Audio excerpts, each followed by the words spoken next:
सबसे बड़ी नेमत अता की है वो आपकी अक्ल और सोच है कि आप किसी तरह उस सर्कल को तोड़ के बाहर निकल आए। बाज दफा उस सर्कल को तोड़ एहसान साहब, आप एक बहुत बड़े सर्कल को तोड़ के बाहर निकल आए हैं, आपको पता है एहसान साहब? के बाहर निकलना मुश्किल होता है। मिसाल के तौर पे जब मैं लम्ब से मुझे निकाला गया था, पहली दफा मैं किसी यूनिवर्सिटी से निकला था, बाद में तो खैर आदत हो गई मुझे निकलने की, तो बार बार मैं एक सर्कल में फंस जाता था। मैंने इतना कुछ किया, मुझे क्यों निकाला गया? चलो अच्छा, मैं कुछ और करने की कोशिश करता हूँ। नहीं, मैंने इतना कुछ किया, मुझे क्यों निकाला गया? मैंने क्यों कोई गलत काम किया था जिसकी वजह से मुझे निकाला गया? मुझे बताया क्यों नहीं किया? मैं एक सर्कल फिर मैं अपने पास गया और मुझे कहा कि आप इसका लगा शांत है रहिए, आप अपना माइक बंद कर दें, हो रहा है। करना पड़ेगा। ये कहानी मैं आपको बाद में बताऊंगा। फिलहाल सर्कल की कहानी। सर्कल में हम लोग फंस जाते हैं बाज दफा जान के घूम रहे होते हैं। जमीन सूरज के गिर्द ऑलमोस्ट एक सर्कल में घूम रही है। ये केपलर ने दरियाफ्त कर लिया था 15-16 सेंचुरी में। जमीन सूरज के गिर्द घूम रही है, सूरज नहीं जमीन के गिर्द घूम रहा। इस चीज की आगाही के लिए सदियां बीत गई, और जब साइंटिस्ट ने सबसे पहले ये दरियाफ्त किया कि भाई ये जमीन नहीं घूम रही है, सूरज नहीं घूम रहा बल्कि जमीन घूम रही है, तो पादरियों ने, क्रिश्चियन पादरियों ने जान के दुश्मन हो गया उनके। वो कहते थे जमीन तो सेंटर ऑफ द यूनिवर्स है, सब कुछ इसके गिर्द घूम रहा है। तो अब खैर जमीन घूम रही है, सूरज के गिर्द तो घूम तो रही है ना, सर्कल, तकरीबन सर्कल के गिर्द। ये सर्कल के गिर्द घूम रही है, ये तो केपलर ने दरियाफ्त कर लिया और उसने उसका अप्रोक्सीमेट डायमीटर भी निकाल लिया। दरअसल वो एग्जैक्ट सर्कल नहीं है, वो इलिप्स है। ये हम बड़े डिटेल के साथ पढ़ेंगे, अभी नहीं, बाद में। इन्हें कोनिक सेक्शंस कहा जाता है। तो सर्कल के गिर्द घूम रही है और उसका जिस डायमीटर में घूम रही है वो भी उसने निकाल लिया। लेकिन मतलब ये उसकी ऑब्जर्वेशन थी जो करेक्ट थी, और जो गलीलियो ने भी यही कुछ किया कि उसने ये कहा कि जमीन सेंटर ऑफ द यूनिवर्स नहीं है, बल्कि जमीन तो सूरज के गिर्द घूम रही है। सूरज भी यूनिवर्स का सेंटर नहीं है, वो भी थोड़ा बहुत मूव कर रहा है। That's part of our galaxy. Solar system is part of our galaxy. और इस तरह की बेतहाशा गैलेक्सीज हैं हमारे यूनिवर्स के अंदर, और उसके बाद ऑल्टरनेट यूनिवर्सेस भी हैं। तो नाजरीन, अब सवाल ये पैदा होता है कि ये सर्कल के गिर्द घूम तो रही है, ये तो हमने देख लिया कि क्या हो रहा है, उसको मेजर भी कर लिया। देखें, ये चीजें कैलकुलस के अंदर आती हैं। आपने कहा सर्कल में घूम रही है, तो इसका मतलब एक खास शेप में घूम रही है। पहला सवाल और उसका जवाब। दूसरा सवाल कि उस सर्कल का रेडियस कितना है, ये भी केपलर ने निकाल लिया या गैलीलियो ने निकाल लिया था। और फिर तीसरा सवाल जो बहुत मुश्किल सवाल था, ये क्यों घूम रही है। ये तीनों सवाल कैलकुलस के अंदर ही और फिजिक्स के अंदर आ जाते हैं। क्या ये घूम रही है, ये कितने बड़े सर्कल में घूम रही है, और ये क्यों घूम रही है। ये क्यों का जवाब न्यूटन ने दिया। ये बड़े मजे की बात थी, क्यों का जवाब न्यूटन ने दिया। और न्यूटन की थ्योरीज अभी तक एप्लीकेबल हैं। आइंस्टाइन ने उनको मॉडिफाई किया, लेकिन जहां बड़े साइज के जी। ऑब्जेक्ट्स आ जाते हैं, बड़ी बड़ी डिस्टेंसेस हेलो। इन्वॉल्व होती हैं, वहां पर अभी तक न्यूटन के लॉज चलते हैं। कोई मेटेरॉइड अगर जमीन की तरफ आ रहा है और हमें डर है कि कहीं वो उससे टकरा ना जाए, तो उसकी मूवमेंट एक हाइपरबोलिक फॉर्म में होती है, जो भी एक कॉनिक सेक्शन है। ये भी हम बड़ी डिटेल के साथ पढ़ेंगे। तो ये सारी चीजें, ये कॉनिक सेक्शंस जो हैं, ये बहुत पहले मैथमेटिशियंस ने और साइंटिस्ट ने दरियाफ्त कर लिए थे, लेकिन क्यों घूम रही है ये न्यूटन ने बताया, ग्रेविटी का कॉन्सेप्ट उसने दिया। अच्छा, अब ये जो सर्कल है, इसमें ये गाड़ी तो घूम रही है, इस सर्कल का इस सर्कल का जो रेडियस है वो 1 किलोमीटर है। सवाल ये है कि एक सर्कल में जब गाड़ी घूमती है तो उसके ओडोमीटर की रीडिंग कितनी चेंज होती है, या वो कितने किलोमीटर घूमती है। इसका मतलब ये है कि इसका सरकमफ्रेंस कितना है। तो सर्कल की का सिर्फ रेडियस इंपॉर्टेंट है, बल्कि ये भी इंपॉर्टेंट है कि उसका सरकमफ्रेंस कितना है। इसलिए कि गाड़ी जितनी मूव कर रही है वो तो सरकमफ्रेंस के ऊपर मूव कर रही है ना, तो सरकमफ्रेंस का रेडियस के साथ क्या रिलेशनशिप है। अच्छा, इसको आप एक थाली भी कह सकते हैं कि ये एक थाली है। इस थाली में हो सकता है खाना रखा हुआ हो। तबलीगी जमात का इज्तिमा जब होता है उसमें थाली में खाना दिया जाता है, गरीब लोगों को, अमीर लोगों का खाना अलग होता है, तो उसमें वो सब बैठ के मिल के एक ही थाली से खाते हैं।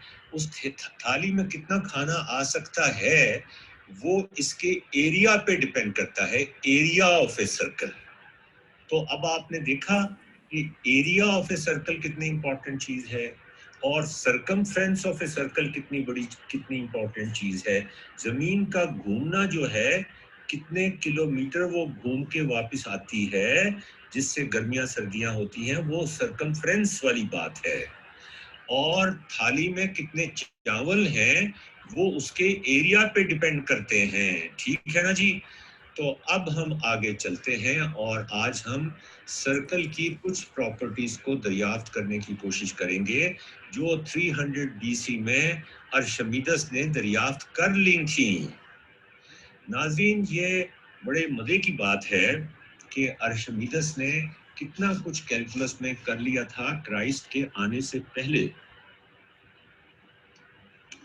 ये एक बड़ी अजीब बात है कि वो जो ग्रीक सिविलाइजेशन थी 300 बीसी में, और मैंने आपसे अलेक्जेंड्रिया का जिक्र किया था, वहाँ वो म्यूजियम था जहाँ पे साइंटिस्ट सारी दुनिया से आके सोचा करते थे। वो कैसा तहजीब याफ्ता माशरा था। वहाँ डेमोक्रेसी थी, अगरचे स्लेव्स भी थे, लेकिन जो सिटीजन्स थे उनको डेमोक्रेटिकली इलेक्ट करने की इजाज़त थी। वहाँ अदालतें थीं, वहाँ अपील की जा सकती थी, वहाँ टैक्सेस कलेक्ट किए जाते थे।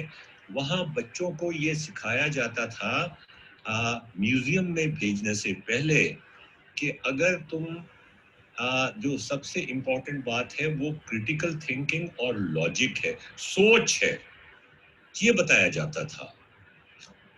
और उनको ये भी बताया जाता था कि अगर कोई क्रिटिकल थिंकिंग करते हुए तुम कोई नतीजा निकालते हो और कोई बच्चा या बड़ा रैशनल थॉट और क्रिटिकल थिंकिंग की बेसिस पर ही तुम्हारी फाइंडिंग को रद्द कर देता है, तो उस पर गुस्सा नहीं करो, उस पर मुस्कुराओ, उस पर हंसो, इसलिए कि तुम अब एक नॉलेज की हायर स्टेट में आ गए हो। टॉलरेंस सिखाई जाती थी। तो नाज़रीन, ये कैसा माशरा था। अच्छा, कई सौ साल उसके आगे उस माशरे से और कई सौ साल पीछे उस माशरे के कुछ भी नहीं था, जंगो जदल के अलावा। मुझे समझ नहीं आता कि वो कुछ 100 साल का माशरा ग्रीक के शहर में, ग्रीक के मुल्क में, जिसमें अलेक्जेंड्रिया भी इस वक्त शामिल था, इजिप्ट का, और वो म्यूजियम भी वहाँ पे शामिल था। वहाँ पे ये सोच का कारोबार, कारोबार तो वैसे नहीं कहना चाहिए, लेकिन फैज साहब ने जैसे कहा है, उन्होंने कारोबार का लफ्ज़ मुख्तलिफ जगह इस्तेमाल किया है। गुलशन का कारोबार चले, चले भी आओ के गुलशन का कारोबार चले। तो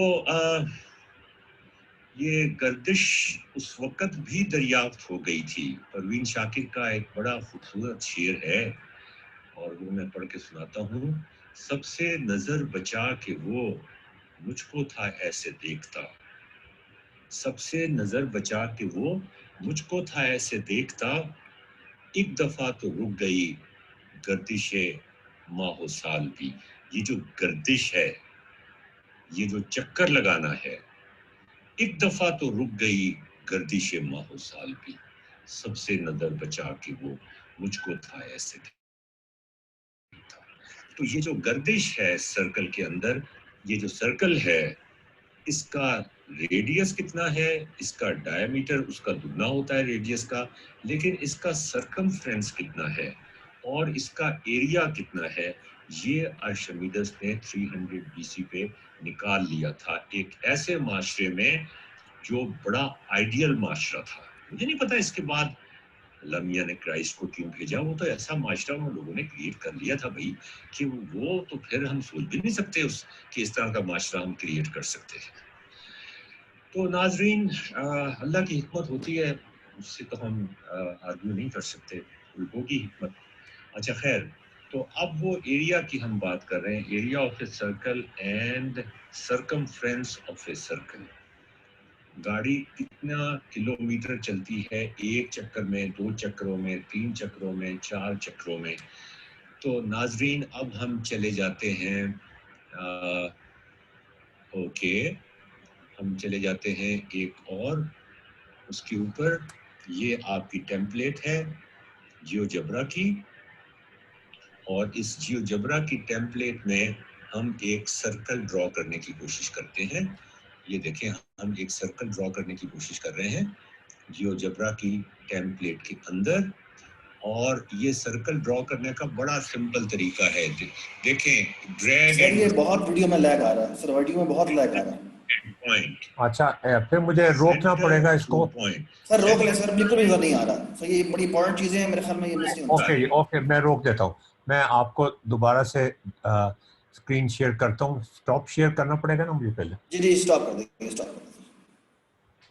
और उसके बाद मुझे वो फाइल खोलनी पड़ेगी डाउनलोड वाली, how to second week area of a circle, ये वाला,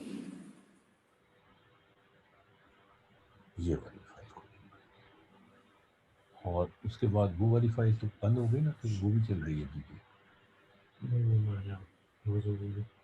कहाँ और उस पर भी बहुत ही गंदा ऐसा लग रहा है। अच्छा, ये इसको मैं है, ये यहाँ पे कैसे आ गई? कल हमारा ये सर्कल है, हाँ, और हम यहाँ से शुरू कर देते हैं, यहाँ से है चलिए। अच्छा, अब शेयर स्क्रीन कैसे जियोजेब्रा करें? की, और इस जियोजेब्रा की टेम्पलेट में हम एक सर्कल ड्रॉ करने की कोशिश करते हैं।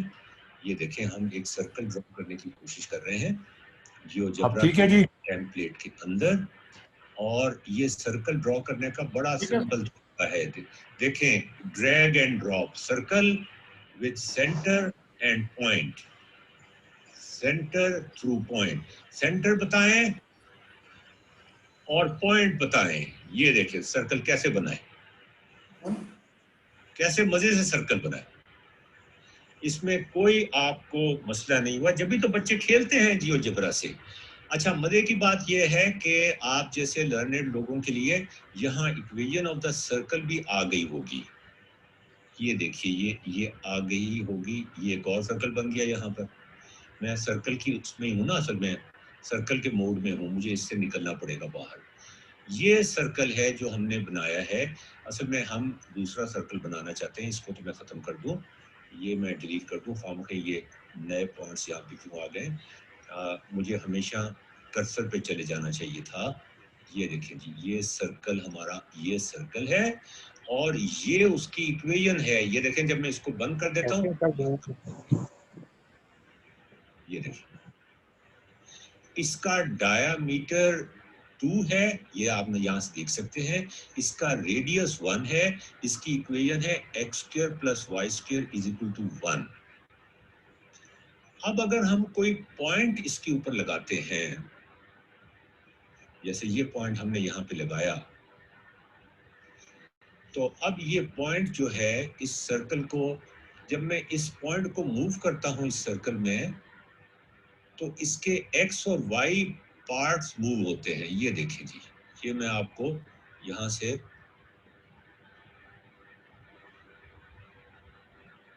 से मैं खींच के इसको यहां ले जाता हूं ताकि आप देख सकें इसको, और मैं अगर इसको कुछ बड़ा कर सकूं, बाज़ दफ़ा मिसबिहेव करता है ये, इसको मैं अगर बड़ा कर सकूं तो बहुत अच्छा होगा। ऑब्जेक्ट प्रॉपर्टीज और टेक्स्ट को मैं बड़ा कर सकूं, अगर लार्ज कर दूं तो बहुत मजा आएगा। ये देखें जी, ये जो पॉइंट है ई, ये ई पॉइंट है। ये जब मैं मूव करता हूं तो इसके देखें, ये एक्स पॉइंट है, नेगेटिव है, और ये वाई पॉइंट है जो पॉजिटिव है। यहां पे जाके ये देखें, ये क्या हुआ, ये -10 हो गया, और यहां पे जाके ये 0 -1 हो गया। और थोड़ा सा इसको और इधर कर लें सर्कल को, ये हमें इक्वेशन तो अब देखने की इतनी जरूरत नहीं है। तो अब मैंने जब इसको आगे मूव किया, यहाँ पे मूव किया, तो देखें ये क्या हो गया। अच्छा, इसको भी इधर मूव कर ले थोड़ा सा, ये देखें 10 हो गया। तो एक्स वाई कंपोनेंट आपको इसके नजर आ रहे हैं। अच्छा नाज़रीन, आपसे एक शरारत वाला सवाल पूछूं। ये जो इक्वेशन है, ये इक्वेशन किधर गई इसकी, ये इक्वेशन है इसकी। इस इक्वेशन को भी मैं खींच के यहाँ ले आता हूँ, ये ले, ये इक्वेशन भी यहाँ पे आ गई। इसको भी बड़ा कर दूं मैं, अगर ये बड़ी हो जाए तो बड़ी मेहरबानी होगी इसकी। टेक्स्ट स्मॉल और ये लार्ज, ये भी बड़ी हो गई। अच्छा, तो ये x में वैल्यू डालते हैं तो y चेंज होती रहती है। ये देख रहे हैं ना आप, x में वैल्यू डालते हैं y चेंज, ये x वैल्यू है, ये y वैल्यू है। अच्छा जी, अब मैं ये पॉइंट्स जो हैं ये 1 और -1 के दरमियान ही रहते हैं। ऐसा क्यों है? कभी आपने सोचा क्यों है ऐसा? ये क्या चीज है? ये क्या चीज है? अच्छा, अगर फर्ज करें मैं x की वैल्यू 0.1 डाल देता हूं, तो फिर आप देखें x की वैल्यू मैं 0.1 डाल देता हूं, 0.1 डाल देता हूं, 0.1, ये 0.1 हो गई, ये हो गई 0.1, तो वो तकरीबन 1 हो जाता है y। ये देखा आपने, यहां से पता चल गया हमें। x की वैल्यू कुछ और डाल देता हूं, माइनस कर देता हूं, -0.035 कर देता हूं, y की वैल्यू ये होगी। x की वैल्यू मैं -1 कर देता हूं, तो y की वैल्यू देखें 0 हो गई। ये देखें 0 हो गई। यहां पर हम ये x और y, अगर मैं x की वैल्यू 2 कर दूं तो फिर y की वैल्यू क्या होगी? आपने कभी सोचा है? कभी आपने इसके बारे में गौर किया है? y की वैल्यू क्या होगी अगर मैं x को 2 कर दूं? एहसान साहब, आप कुछ बताएंगे कि y की वैल्यू क्या होगी?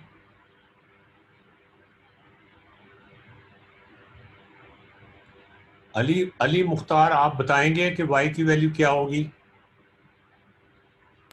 सारा नदीम, आप बताएंगी? सब खामोश बैठे हुए हैं। पॉइंट सर्कल के अंदर ही नहीं है तो हम करेंगे कैसे इसको? बच्ची, वैल्यू फॉर्मूले में वैल्यू डालें, आप सर्कल को छोड़ें, आप अपने सर्कल से बाहर निकल आए, आप x की वैल्यू डालें। अगर क्या मैंने कहा था x की वैल्यू 2 है? हाँ जी, डाल के देखें तो सही ना। हाँ जी, हाँ जी, अली मुख्तार, ये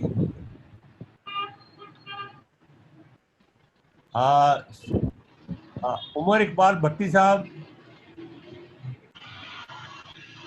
बिलाल साहब, क्या होगी अगर x की वैल्यू 2 डाल दी जाए?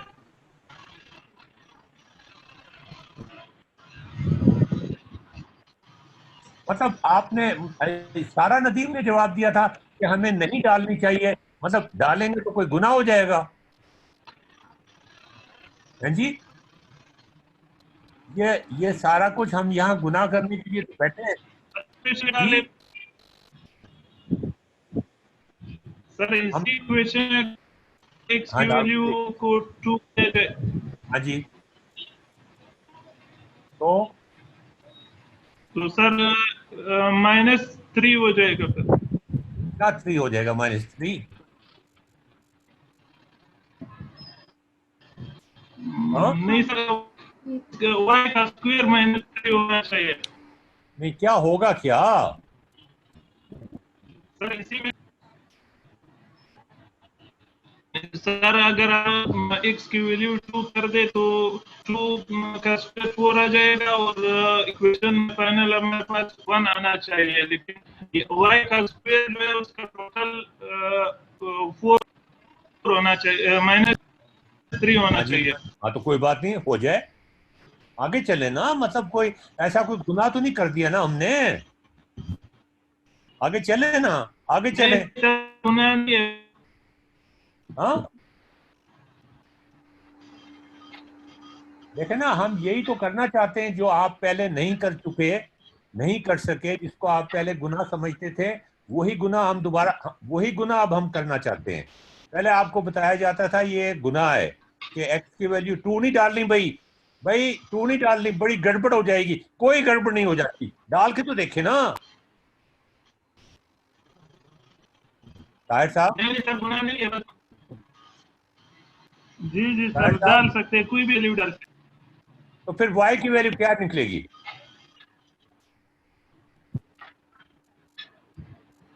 हाँ जी, हैं। मैं उसको कैलकुलेट कर दूं, स्क्वायर का वैल्यू -3 आना चाहिए।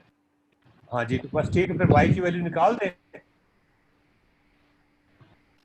उसको कैसे कैलकुलेट कर दूं, y स्क्वायर का वैल्यू तो वाई कॉम्प्लेक्स नंबर्स में चला जाएगा अगर हम उस तरह निकालेंगे तो। ये ताहिर साहब, ये एक नंबर का आपकी आपकी वर्चुअल यूनिवर्सिटी में ये है ना कि ये नहीं करो, वो नहीं करो, तो ये सर ये वर्चुअल इमेजिनरी यूनिवर्सिटी नंबर हो जाएगा ना, है जी। इमेजिनरी नंबर बन जाएगा। तो क्या हो गया, बन जाएगा तो? इमेजिनरी नंबर मतलब एक नंबर सिस्टम है, वो उधर चला जाएगा ना ये। तो फिर क्या हो गया अगर इमेजिनरी नंबर बन जाएगा? फिर कुछ नहीं होगा, फिर हमें उसका कॉन्सेप्ट समझ, आप आगे बताएंगे कि उसका कॉन्सेप्ट क्या है। हाँ तो फिर हमें उस दुनिया में जाना पड़ेगा। जी हाँ ये बात है कि हमें इमेजिनरी या कॉम्प्लेक्स दुनिया में जाना पड़ेगा, और उस दुनिया में बाज लोग हमारे यहाँ इलेक्ट्रिकल, मैं चूंकि बेसिकली इलेक्ट्रिकल इंजीनियर हूँ तो मुझे कॉम्प्लेक्स नंबर से बहुत ज़्यादा काम करना पड़ता था, तो कुछ लोग फिर वो कॉम्प्लेक्स वर्ड से वापस ही नहीं आते, उसमें ही रहते हैं फिर। चलें अब आगे देखते हैं। सर्कल से बाहर निकल जाएगा। x2 तो कहीं जाके यहाँ पे आ जाएगा, x मैंने 2 कर दिया, y की वैल्यू क्या होगी? y की वैल्यू होगी भी सही कि नहीं? बिल्कुल होगी जनाब, बिल्कुल होगी। एक दूसरी दुनिया में होगी। उस दूसरी दुनिया में पता लगाना है आपने। कुछ लोगों को वो दूसरी दुनिया इतनी पसंद आती है कि वो इस दुनिया में फिर वापस ही नहीं आते। इमेजिनरी या कॉम्प्लेक्स वर्ड कहा जाता है। नाजरीन, आपने Alice in Wonderland, Lewis Carroll की एलिस इन वंडरलैंड पढ़ी है? अगर नहीं पढ़ी तो दोबारा पढ़ें, अगर पढ़ी है तो दोबारा पढ़ें, नहीं पढ़ी तो फिर से पढ़ें। ओहो, नहीं पढ़ी तो फिर पढ़ें उसको, और दोबारा दोबारा पढ़ें, इसलिए कि वो एलिस की कहानी नहीं है, वो असल में मैथमेटिक्स की कहानी है। लुइस कैरल कहानी सुनाने का तो मास्टर था ही, वो बहुत बड़ा मैथमेटिशियन भी था, और उसके अंदर जो थ्योरम्स, मैथमेटिक्स के थ्योरम उसने कहानी में बयान किए हैं, वो बड़े मजेदार हैं। एलिस जब पूछती है, किससे पूछती है?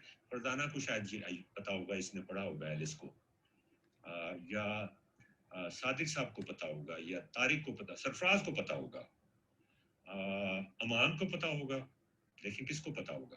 वो पूछती है, किससे पूछती है ये मुझे नहीं पता, लेकिन पूछती है कि मैं अपने घर जाना चाहती हूँ, मैं किस रास्ते से जाऊं? ये घर जाना चाहती हूँ, मैं आगे बढ़ना चाहती हूँ, मैं प्रोग्रेस करना चाहती हूँ, मैं तरक्की के रास्ते पे चलना चाहती हूँ, इस तरह समझ लें इसको। ये एक कौम किसी से पूछ रही है, हमारी कौम किससे पूछ रही है, मैं तरक्की के रास्ते पे चलना चाहती हूँ, टूटे कंगे से वाओ मैं किस रास्ते पे जाऊं। तो वो कहता है कि अगर तुम्हें मालूम नहीं कि तुम कहाँ जाना चाहती हो, या तुम्हारा घर कहाँ पे है, या तुम्हारी मंजिल कहाँ पे है, जैसा कि हमें मालूम नहीं है, तो फिर तुम कोई भी रास्ता इख्तियार कर लो, तुम वहां पहुंच जाओगी, जैसा कि हम कर रहे हैं। तो नाजरीन, ये जो दुनिया है, इस दुनिया से निकल के लुइस कैरल का कमाल तो यही था ना, एजुकेशन इज नॉट उसने preparation for life, education is life itself. क्या किया, उसने एलिस को जब वो अभी रैपिड अभी इफ विंटर जाती कम्स है, कैन वो एक spring be complex for world में पहुंच जाती है, एक इमेजिनरी वर्ल्ड में पहुंच जाती है, जहां पे कभी उसका साइज बड़ा हो जाता है, कभी उसका साइज छोटा हो जाता है। वहां पर वो वाले रूल्स अप्लाई नहीं। इसी तरह से जब x की वैल्यू हम 2 करते हैं तो हम इस रियल वर्ल्ड से निकल जाते हैं। अच्छा नाजरीन, अब हमने ये सर्कल तो देख लिया, अब हम थोड़ा सा और आगे चलते हैं, इस सर्कल को हम खत्म कर देते हैं और ये पॉइंट्स भी हम विजिबल, ये टेक्स्ट भी हम शो नहीं करते, और अब हम कुछ और करते हैं। ऑल राइट, हम ये एक रेड सर्कल आपको दिखाते हैं। इस रेड सर्कल का कुछ रेडियस है, ये इसका डायमीटर है, हम इसका एरिया निकालना चाहते हैं, हम इसका सरकमफ्रेंस निकालना चाहते हैं, जो उस जमाने में अर्शमीदस ने निकाला था। अच्छा, मैं आपको एक मजे की बात बताऊं, मेरे पास इतनी मजे की बातें हैं कि फिर मेरी डिस्ट्रैक्शन हो जाती है, लेकिन ये अहम बातें, सोचने और समझने वाली बातें हैं। अर्शमीदस ने जो अपनी किताब, कई किताबें लिखी थी, एक अहम किताब उसने अपने स्टूडेंट को दी थी, जो अलेक्जेंड्रिया की मशहूर लाइब्रेरी और यूनिवर्सिटी म्यूजियम का इंचार्ज था, कि तुम जरा इसको संभाल के रख लो, रोमन्स ने आके इसको तबाह बर्बाद कर देना है लाइब्रेरी को, तो ये कहीं नुस्खा गायब ना हो जाए। ये मेरी फेसबुक के ऊपर डिटेल के साथ इसका जिक्र है, मेरी फेसबुक जरूर ज्वाइन कर लीजिएगा, उसमें आपको काफी सारी चीजें मिलेंगी जो आपके लिए अहम होंगी। मैं आपको दिखाता हूँ कि वो कौन सा आपके लेक्चर भी, हाँ जी, ये है, ये वो किताब थी जो उसने दी थी अपने स्टूडेंट को कि इसको आप संभाल के रख लीजिए। वो किताब उसने संभाल के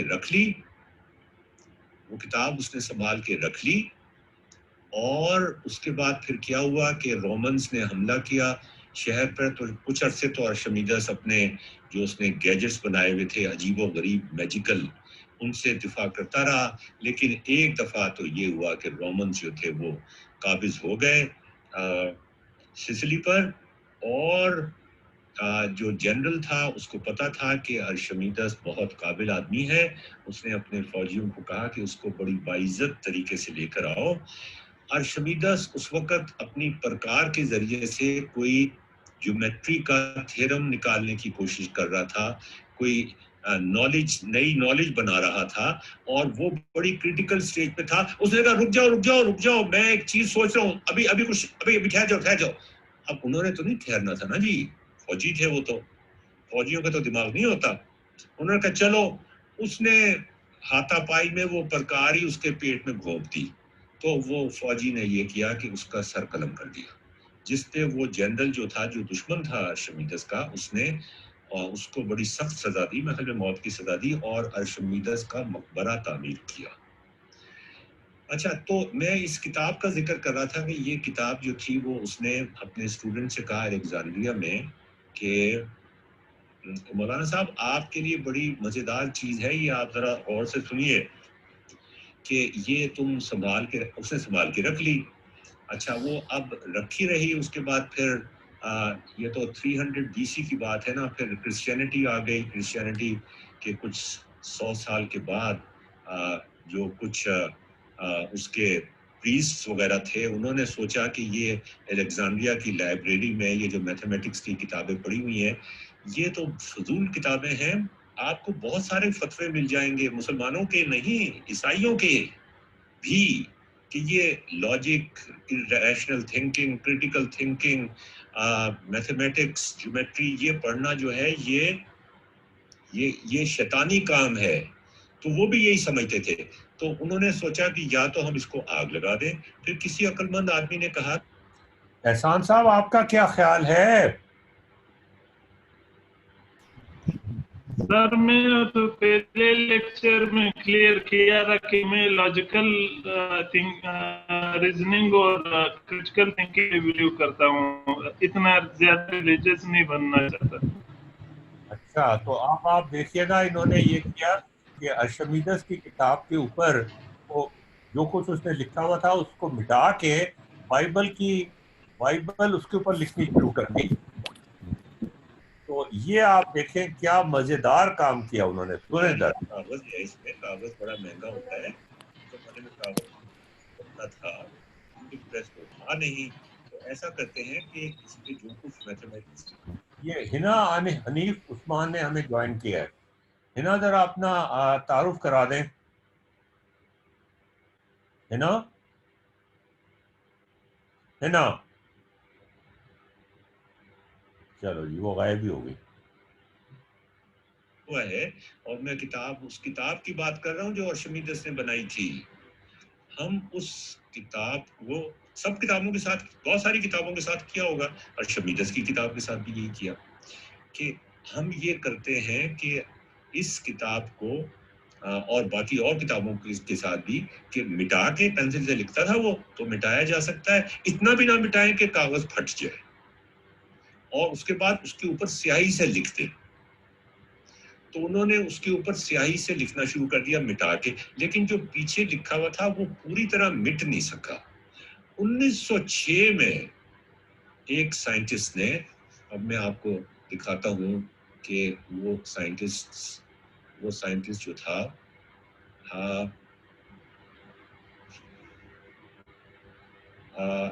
जी ये देखिए जरा,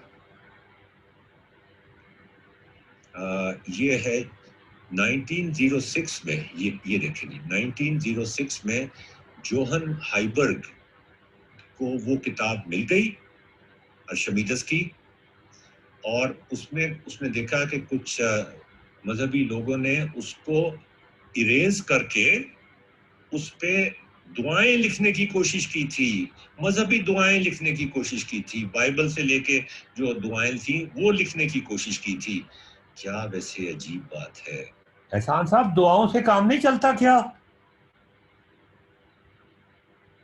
एहसान साहब, नहीं सर, दुआ से काम नहीं चलेगा, वो सिर्फ मेंटल सेटिस्फेक्शन के लिए। अच्छा, दुआ से काम नहीं चलेगा? हम तो यही समझते आए थे अब तक कि सब कुछ दुआओं से ही होता है।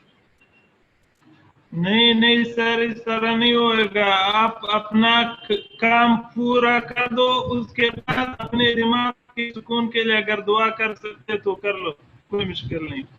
यार, अगर अपना काम पूरा कर दिया तो फिर तो काम हो गया, फिर दुआ करने का क्या फायदा? बस तो यही है, दुआ अगर करे न करे तो उसका काम नहीं है। मतलब अगर आप अपना काम न करो तो 1 साल तक दुआ कर, बस तो ये काम न करो तो करते रहो, आपका काम नहीं होएगा। आप खुद अपना काम अगर करोगे फिर हो सकता है दुआ, अगर आपको मेंटली अगर सेटिस्फेक्शन नहीं है, रोटी सुकून नहीं है, उसके लिए आप कर सकते हो। फिजिकली वो काम में दखल अंदाजी बहुत, वो सेटिस्फेक्शन नहीं है, रोटी सुकून के लिए आप सही है, आप भी मेरी तरह से, आपका भी ईमान कमजोर ही लगता है मेरी तरह। चले जी, आगे चलते हैं। कुदरत के कैसे खेल होते हैं। यहाँ पर नॉलेज थी, उस नॉलेज को मिटा के उन्होंने पुरानी दुआएं लिखने की कोशिश की थी।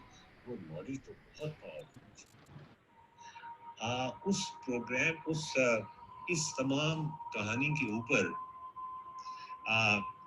ये हुआ कि इन्होंने जो प्रोफेसर थे जोहन हाइबर्ग, उन्होंने मॉडर्न टेक्निक इस्तेमाल करके उसको पूरी किताब को दोबारा से डिसाइफर किया, जिसको कि वो स्टूपिड सेंट्स ने, बेवकूफ़ों ने, जाहिलों ने इरेज करने की कोशिश की थी, मगर अब बहुत देर हो गई थी। उनको पता चला कि आर्शिमीडेस ने वो डिस्कवरीज कर ली थी कैलकुलस की, जो बहुत बाद में दोबारा से व्हील हमने इजाद किया।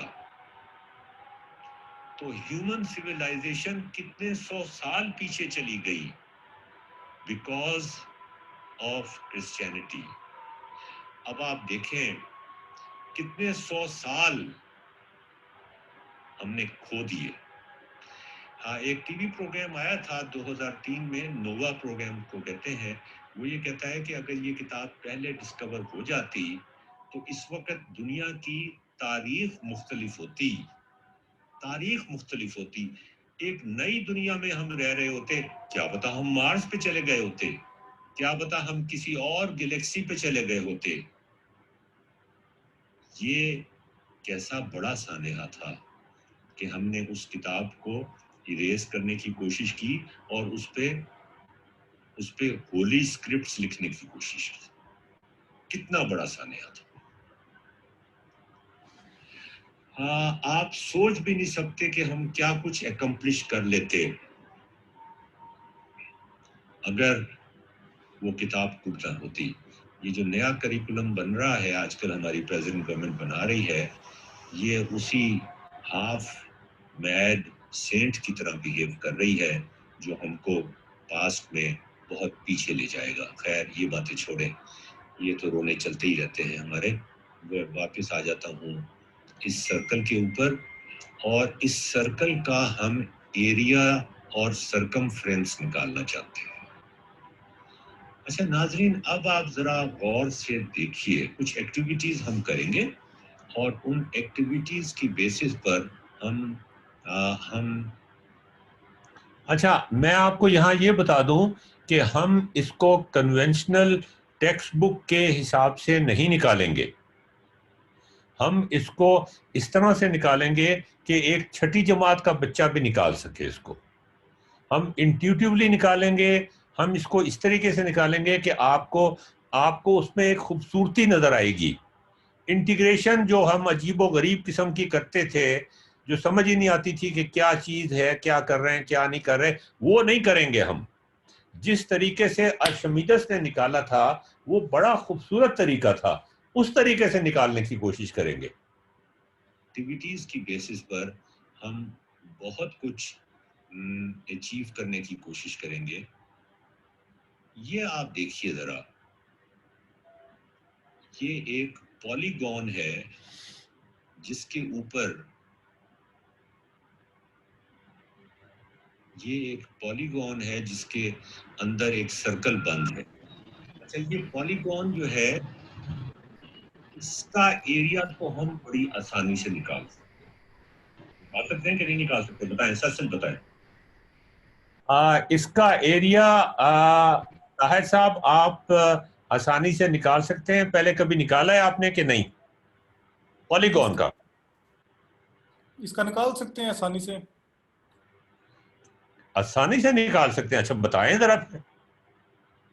इसके सर हम इसका एक रेक्टेंगुलर बना सकते हैं और साथ में 4 इसकी हम बना सकते हैं राइट ट्रायंगल्स। या नहीं, मैं जनरल पॉलीगॉन की बात कर रहा हूँ, रेगुलर पॉलीगॉन जिसकी 8 शेप्स हों या 10 साइड्स हों बराबर की, या 12 साइड्स हों, उसके लिए एक जनरल फार्मूला।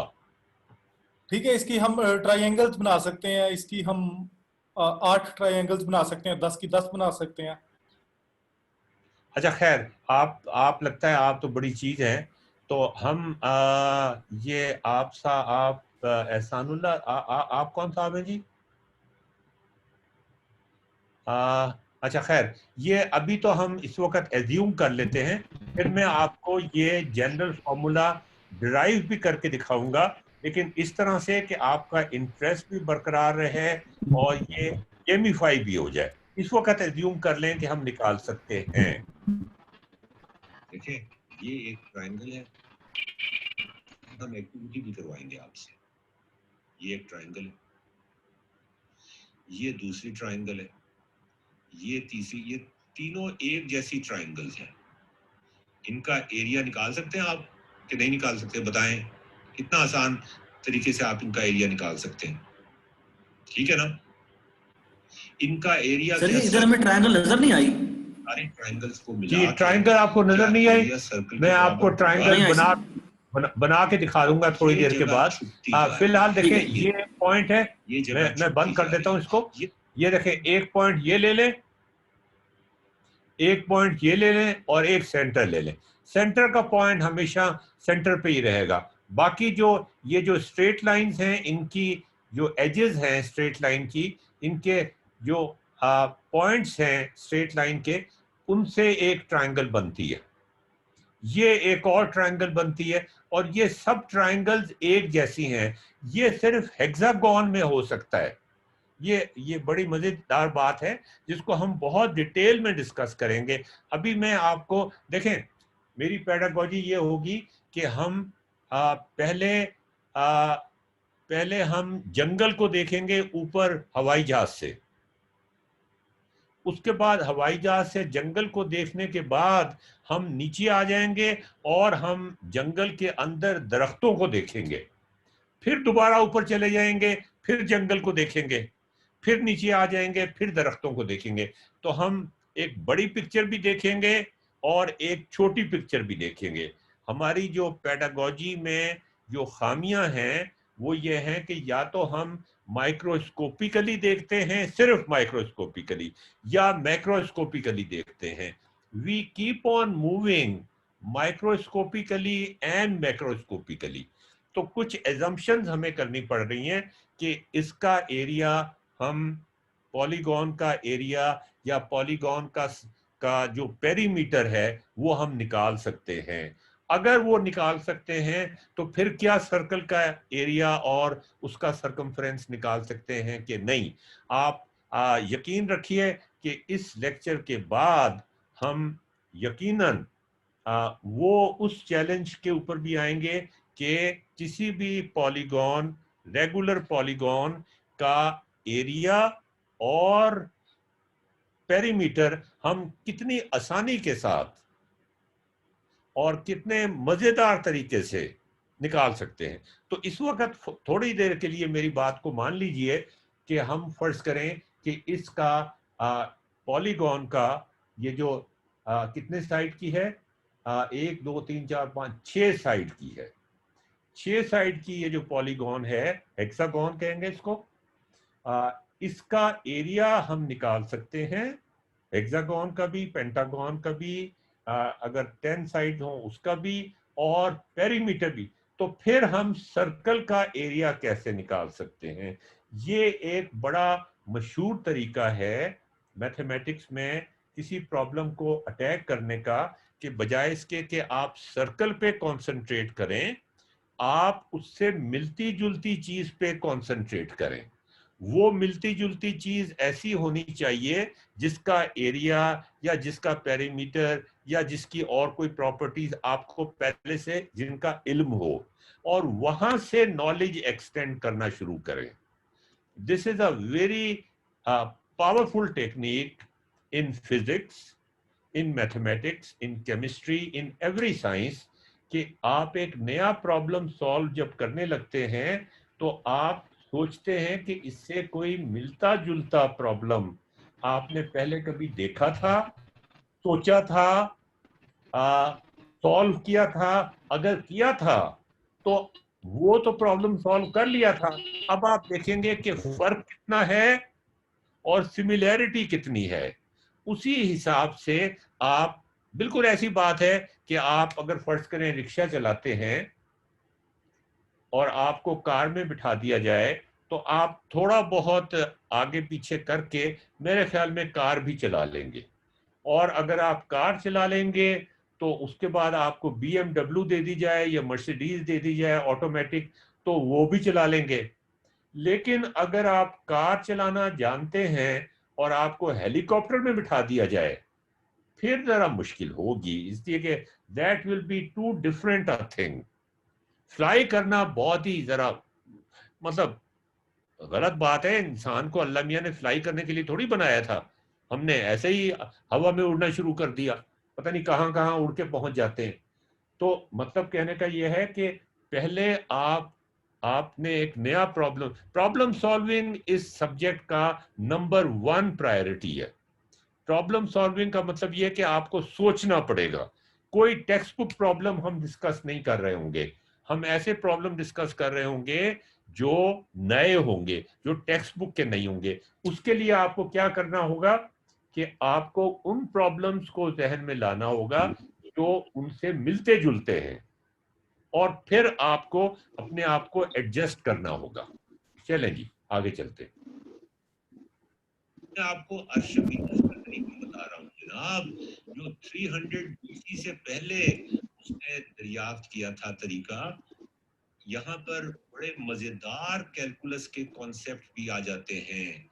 अब आप जरा देखें, ये तो मैंने 1 2 3 4 5 6 हेक्सागोन ड्रॉ किया ना, मैं हेक्सागोन की बजाय पेंटागोन ड्रॉ कर देता हूँ। 1 2 4 और 5। पेंटागन में ये सर्कल के एरिया पेंटागन का सर्कल के बराबर है, ये इसमें डिफरेंसेस बढ़ गए हैं। देखिए उस वक्त कम थे डिफरेंसेस, अब बढ़ गए हैं। ओ अब तो और भी ज्यादा बढ़ गए हैं स्क्वायर, और अब तो और भी ज्यादा बढ़ गए हैं।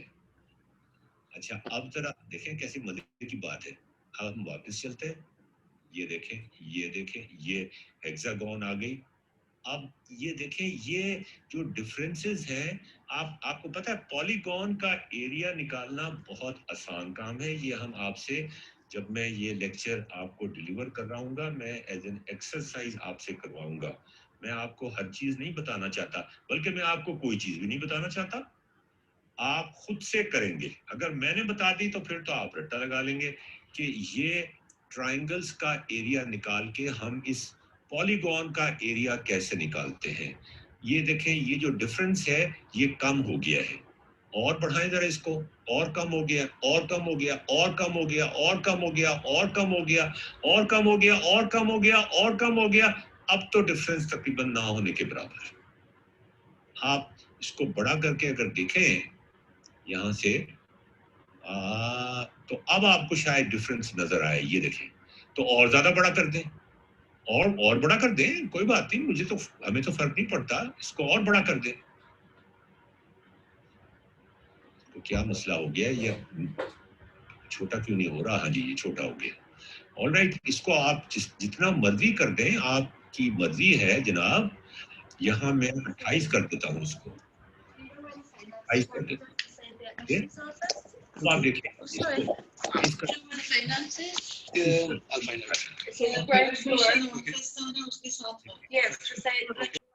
रह जाता है।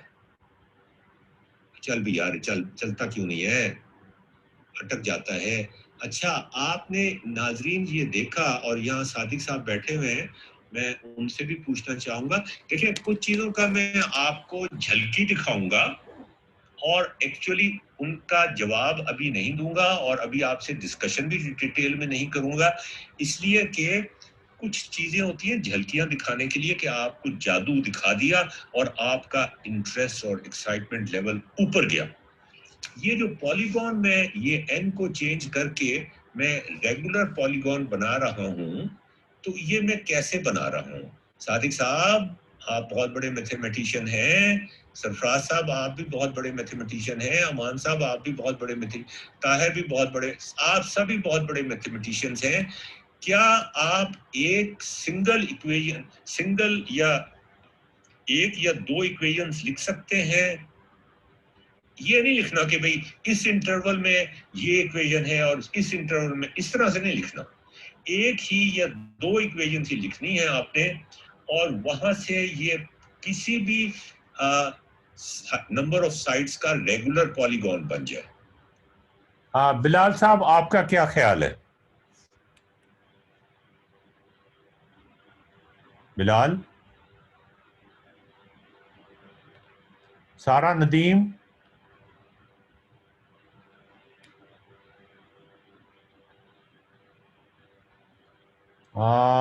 ये आपका नाम क्यों नहीं आ रहा यहाँ पे? आपका क्या नाम है जी? हाँ, जुनैद कादिर। जुनैद कादिर साहब, आपकी तस्वीर नजर आ रही है। आप मुझे बता सकते हैं कि क्या एक इक्वेशन से हम एक पॉलीगॉन की को हम रिप्रेजेंट कर सकते हैं? उस इक्वेशन में हम कहेंगे कि 3 साइडें हैं तो वो ट्रायंगल बना देगा, 4 साइडें हैं तो वो स्क्वायर बना देगा, 5 साइडें हम कहेंगे रेगुलर तो वो 5 का पेंटागन बना देगा, 6 का वो हेक्सागन बना देगा। क्या एक इक्वेशन से हम ये सारा कुछ कर सकते हैं? ये कौन साहब है? मुझे नाम नहीं इनका पता चल रहा।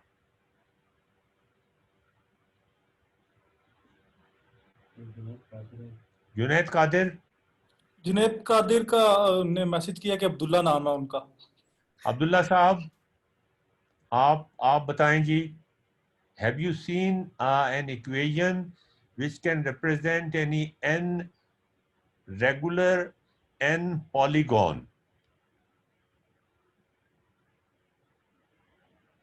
No, I have not.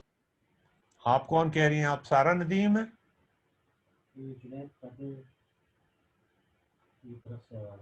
ये जुनैद कादिर की वजह तरफ से आवाज आ रही। हाँ,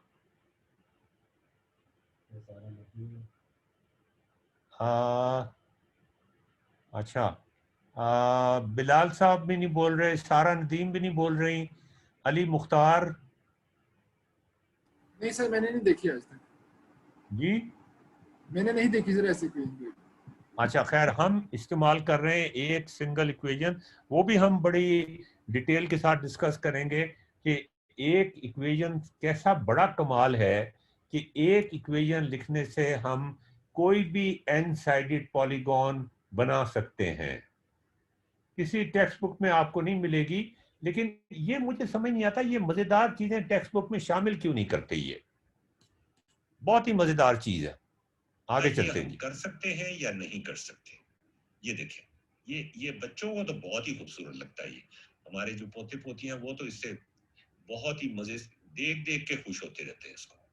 तो मतलब कहने का ये है कि बात क्या हुई कि जब नंबर ऑफ पॉलीगॉन बढ़ जाते हैं तो जो एरिया है पॉलीगॉन का, जो कि निकालना बहुत आसान है, और आपने ही निकालना है ये एरिया, जनाब वाला, मैंने नहीं निकालना। Area of the polygon of A multiple sided polygon, उसका एरिया निकालना है, उसका फॉर्मूला निकालना है in terms of this radius. और आपको ये पता है कि जब ये नंबर ऑफ पॉलीगॉन्स बढ़ेंगे तो ये एरिया अप्रोच करेगा सर्कल के एरिया की तरफ। कैसी बात है, बताएं जी, कैसी बात है।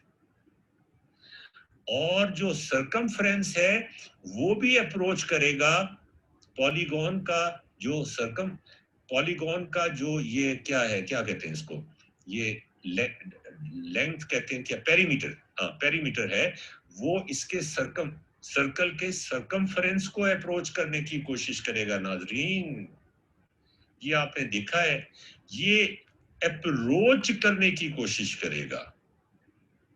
Limiting concept, the concept of limits. अच्छा, यहां हमने एक और चीज भी की है जो शायद आपने नोट की हो या ना नोट की हो। हमने सर्कल को डिवाइड करने की कोशिश की है in terms of triangles. Her polygon के अंदर ट्रायंगल्स बन सकती हैं जिसका ये सेंटर है और ये साइड्स है, ठीक है ना। यहाँ ज्यादा ट्रायंगल्स है और यहाँ पर कम ट्रायंगल्स है, और यहाँ पर तो एक ही ट्रायंगल है। अच्छा, इन ट्रायंगल्स के एरियाज आप निकाल सकते हैं, और ये आप ही निकालेंगे। तो हमने सर्कल को डीकंपोज करने की कोशिश की है ट्रायंगल्स में। एक बड़ी इंपॉर्टेंट अप्रोच इस्तेमाल की है जो सारे सियासतदान, सारे जनरल, सारे हुक्मरान इस्तेमाल करते हैं divide and conquer. The English also use the same thing when they came to the subcontinent, divide and conquer. लेकिन हमने डिवाइड बड़े चालाकी के साथ किया है सर्कल को. हमने उसको इस तरह नहीं काटा, इस तरह करके नहीं काटा, इस तरह करके या इस तरह करके नहीं, वर्टिकली नहीं काटा.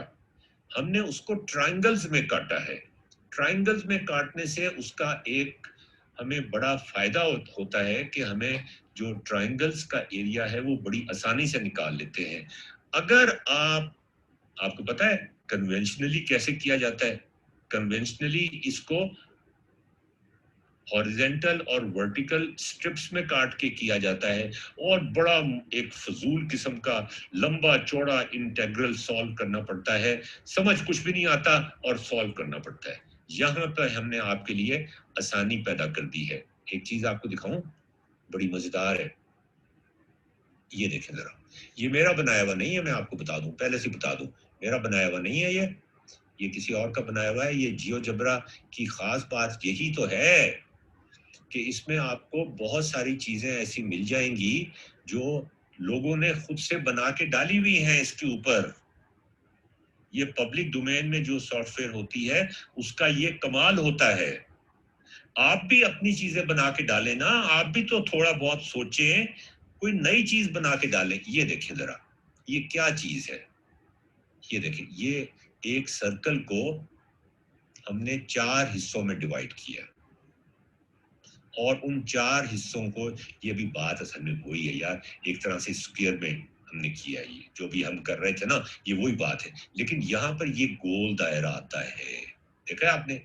ये गोल दायरे का एरिया कैसे निकालेंगे? सर्कमफ्रेंस तो पता नहीं है निकालने का, तो ये आर्क का की लेंथ कैसे निकालेंगे?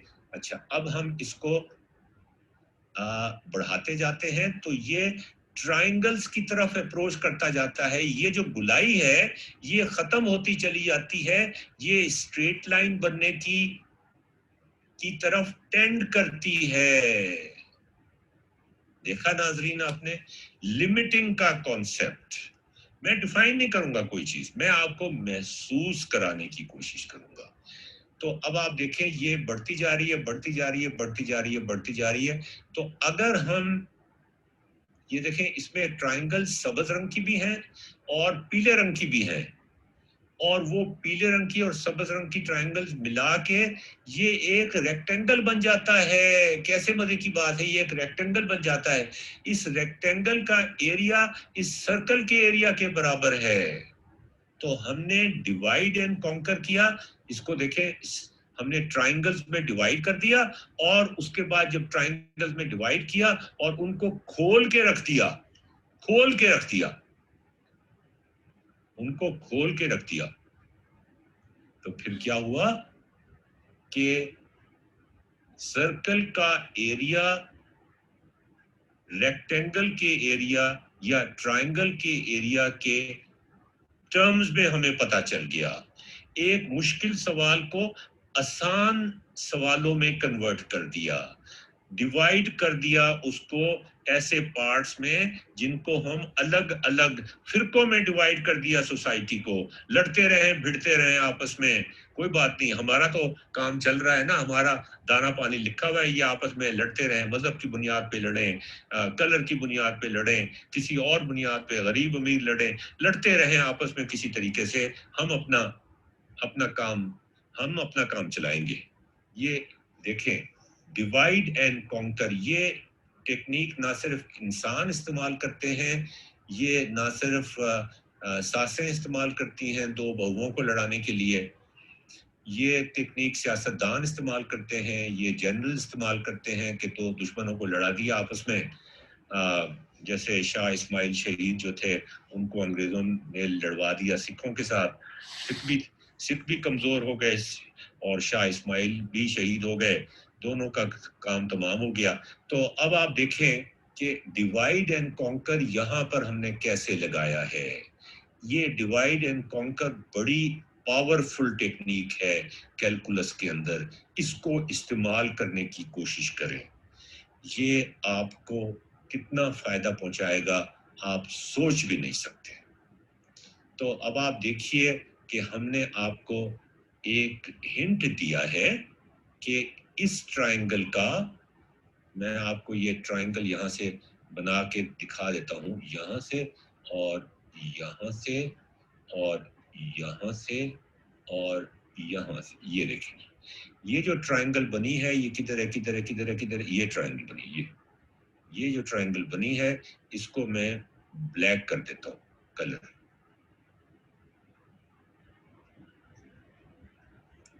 ये देखें, और इसकी ओपेसिटी भी ये देखें, ये जो ट्रायंगल बनी है ना इसका एरिया में निकालने की कोशिश करता हूँ।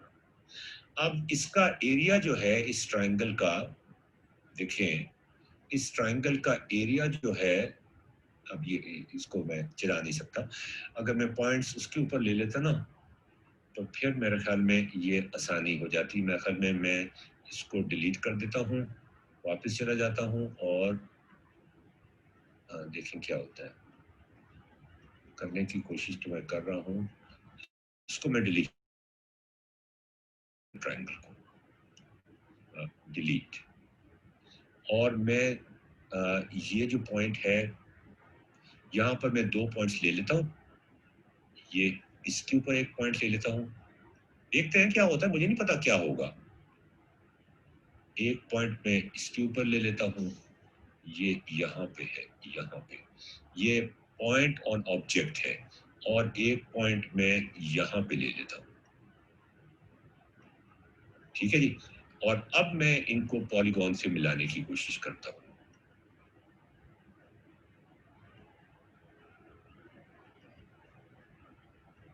ठीक है।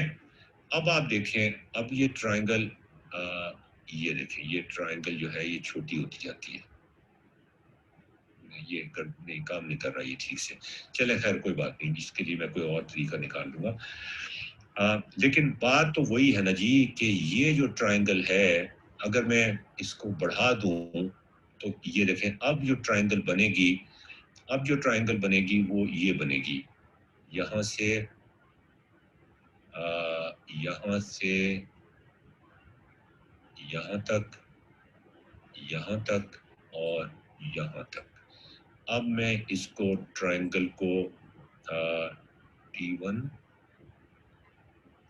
T1 पहले वाली ट्रायंगल थी, T2 दूसरी वाली ट्रायंगल है, इसको मैं कलर कर देता हूँ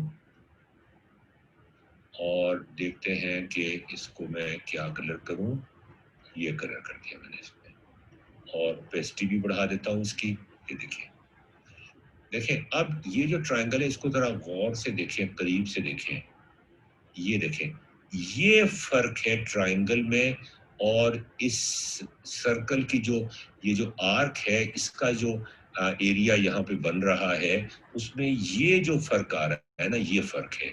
ये फर्क कम होता जाएगा जब हम नंबर ऑफ ट्रायंगल्स बढ़ाते जाएंगे।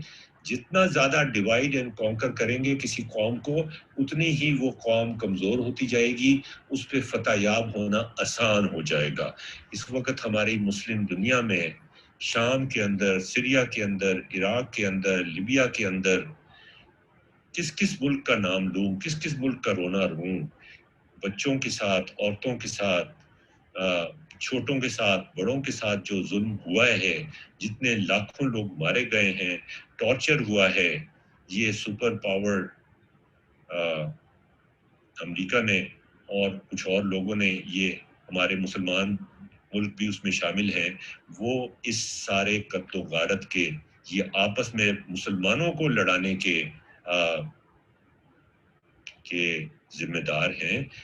उनको लड़ना नहीं चाहिए था आपस में, उन्होंने डिवाइड होना नहीं चाहिए था। वो क्या सर्कल है एक जो डिवाइड हो गए इतनी आसानी के साथ? सोचो मौलाना साहब, सोचिए जरा हम क्या कर रहे हैं, हम किधर जा रहे हैं, मुसलमान कौम किधर जा रही है? हम डिवाइड और कॉन्कर होते जा रहे हैं। सर तो हमारे पास कोई स्किल, कोई कमाल नहीं है, हम उनके मोहताज है, हम किसी न किसी तरह उनके तरफ डिक्लाइन होना पड़ता है। करें जिंदगी में, फिर देखें आपकी मंजिल कितनी रोशन होती है। अब मुझे इजाजत दीजिए, परवीन शाकिर का वो शेर दोबारा याद करा दूं मैं आपको। क्या शेर था? सबसे नजर बचा के वो मुझको था ऐसे देखता, एक दफा तो रुक गई गर्दिशी मौत। हाँ जी, आप कोई सवाल पूछना चाहें तो प्लीज पूछ लें। कोई कमेंट करना चाहें, कोई सवाल पूछना चाहें, यू आर मोस्ट वेलकम। जनाब ताहिर साहब, आप घड़ी देख रहे हैं बार बार।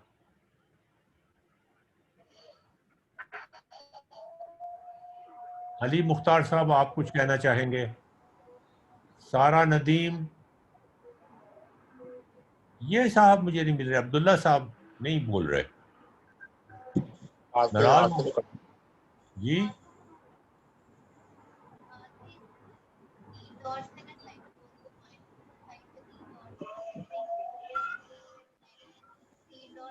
बिलाल, अरूज आरफ बात करके लेकिन आवाज नहीं आ रही। ये आवाज क्लियर है? जी हाँ अब जी, आपकी बात ठीक है। बोले। सर मैं कह रही थी कि हम इसको हम ट्राइंगल्स में डिवाइड करके, अगर हम इसको एक स्क्वायर के अंदर कंसिडर करके एजेस पर से अगर हम ट्राइंगल सब्ट्रैक्ट कर लेते हैं ट्राइंगल्स का एरिया, तो क्या हमारे पास ज़्यादा एक्यूरेट रिजल्ट आता? ये तो आप मुझे करके दिखाएं, अगली दफा स्क्रीन शेयर करके दिखाएं और हम करके देखेंगे। फिर मैं आपके जवाब में ये नहीं कहना चाहता कि ये गलत है या सही है। मुझे आप स्क्रीन शेयर कर सकती है ना ये, तो स्क्रीन पे करके दिखाएं, स्क्रीन शेयर पे। मैं बाकी लोगों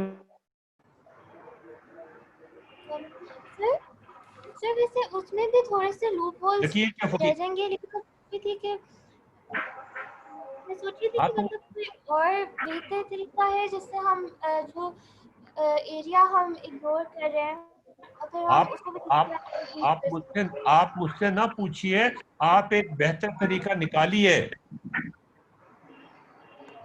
असल बात यही है कि आप सोचिए और आप ये सोचिए इस कॉन्फिडेंस के साथ कि मैं इससे बेहतर कर सकता हूं या कर सकती हूं।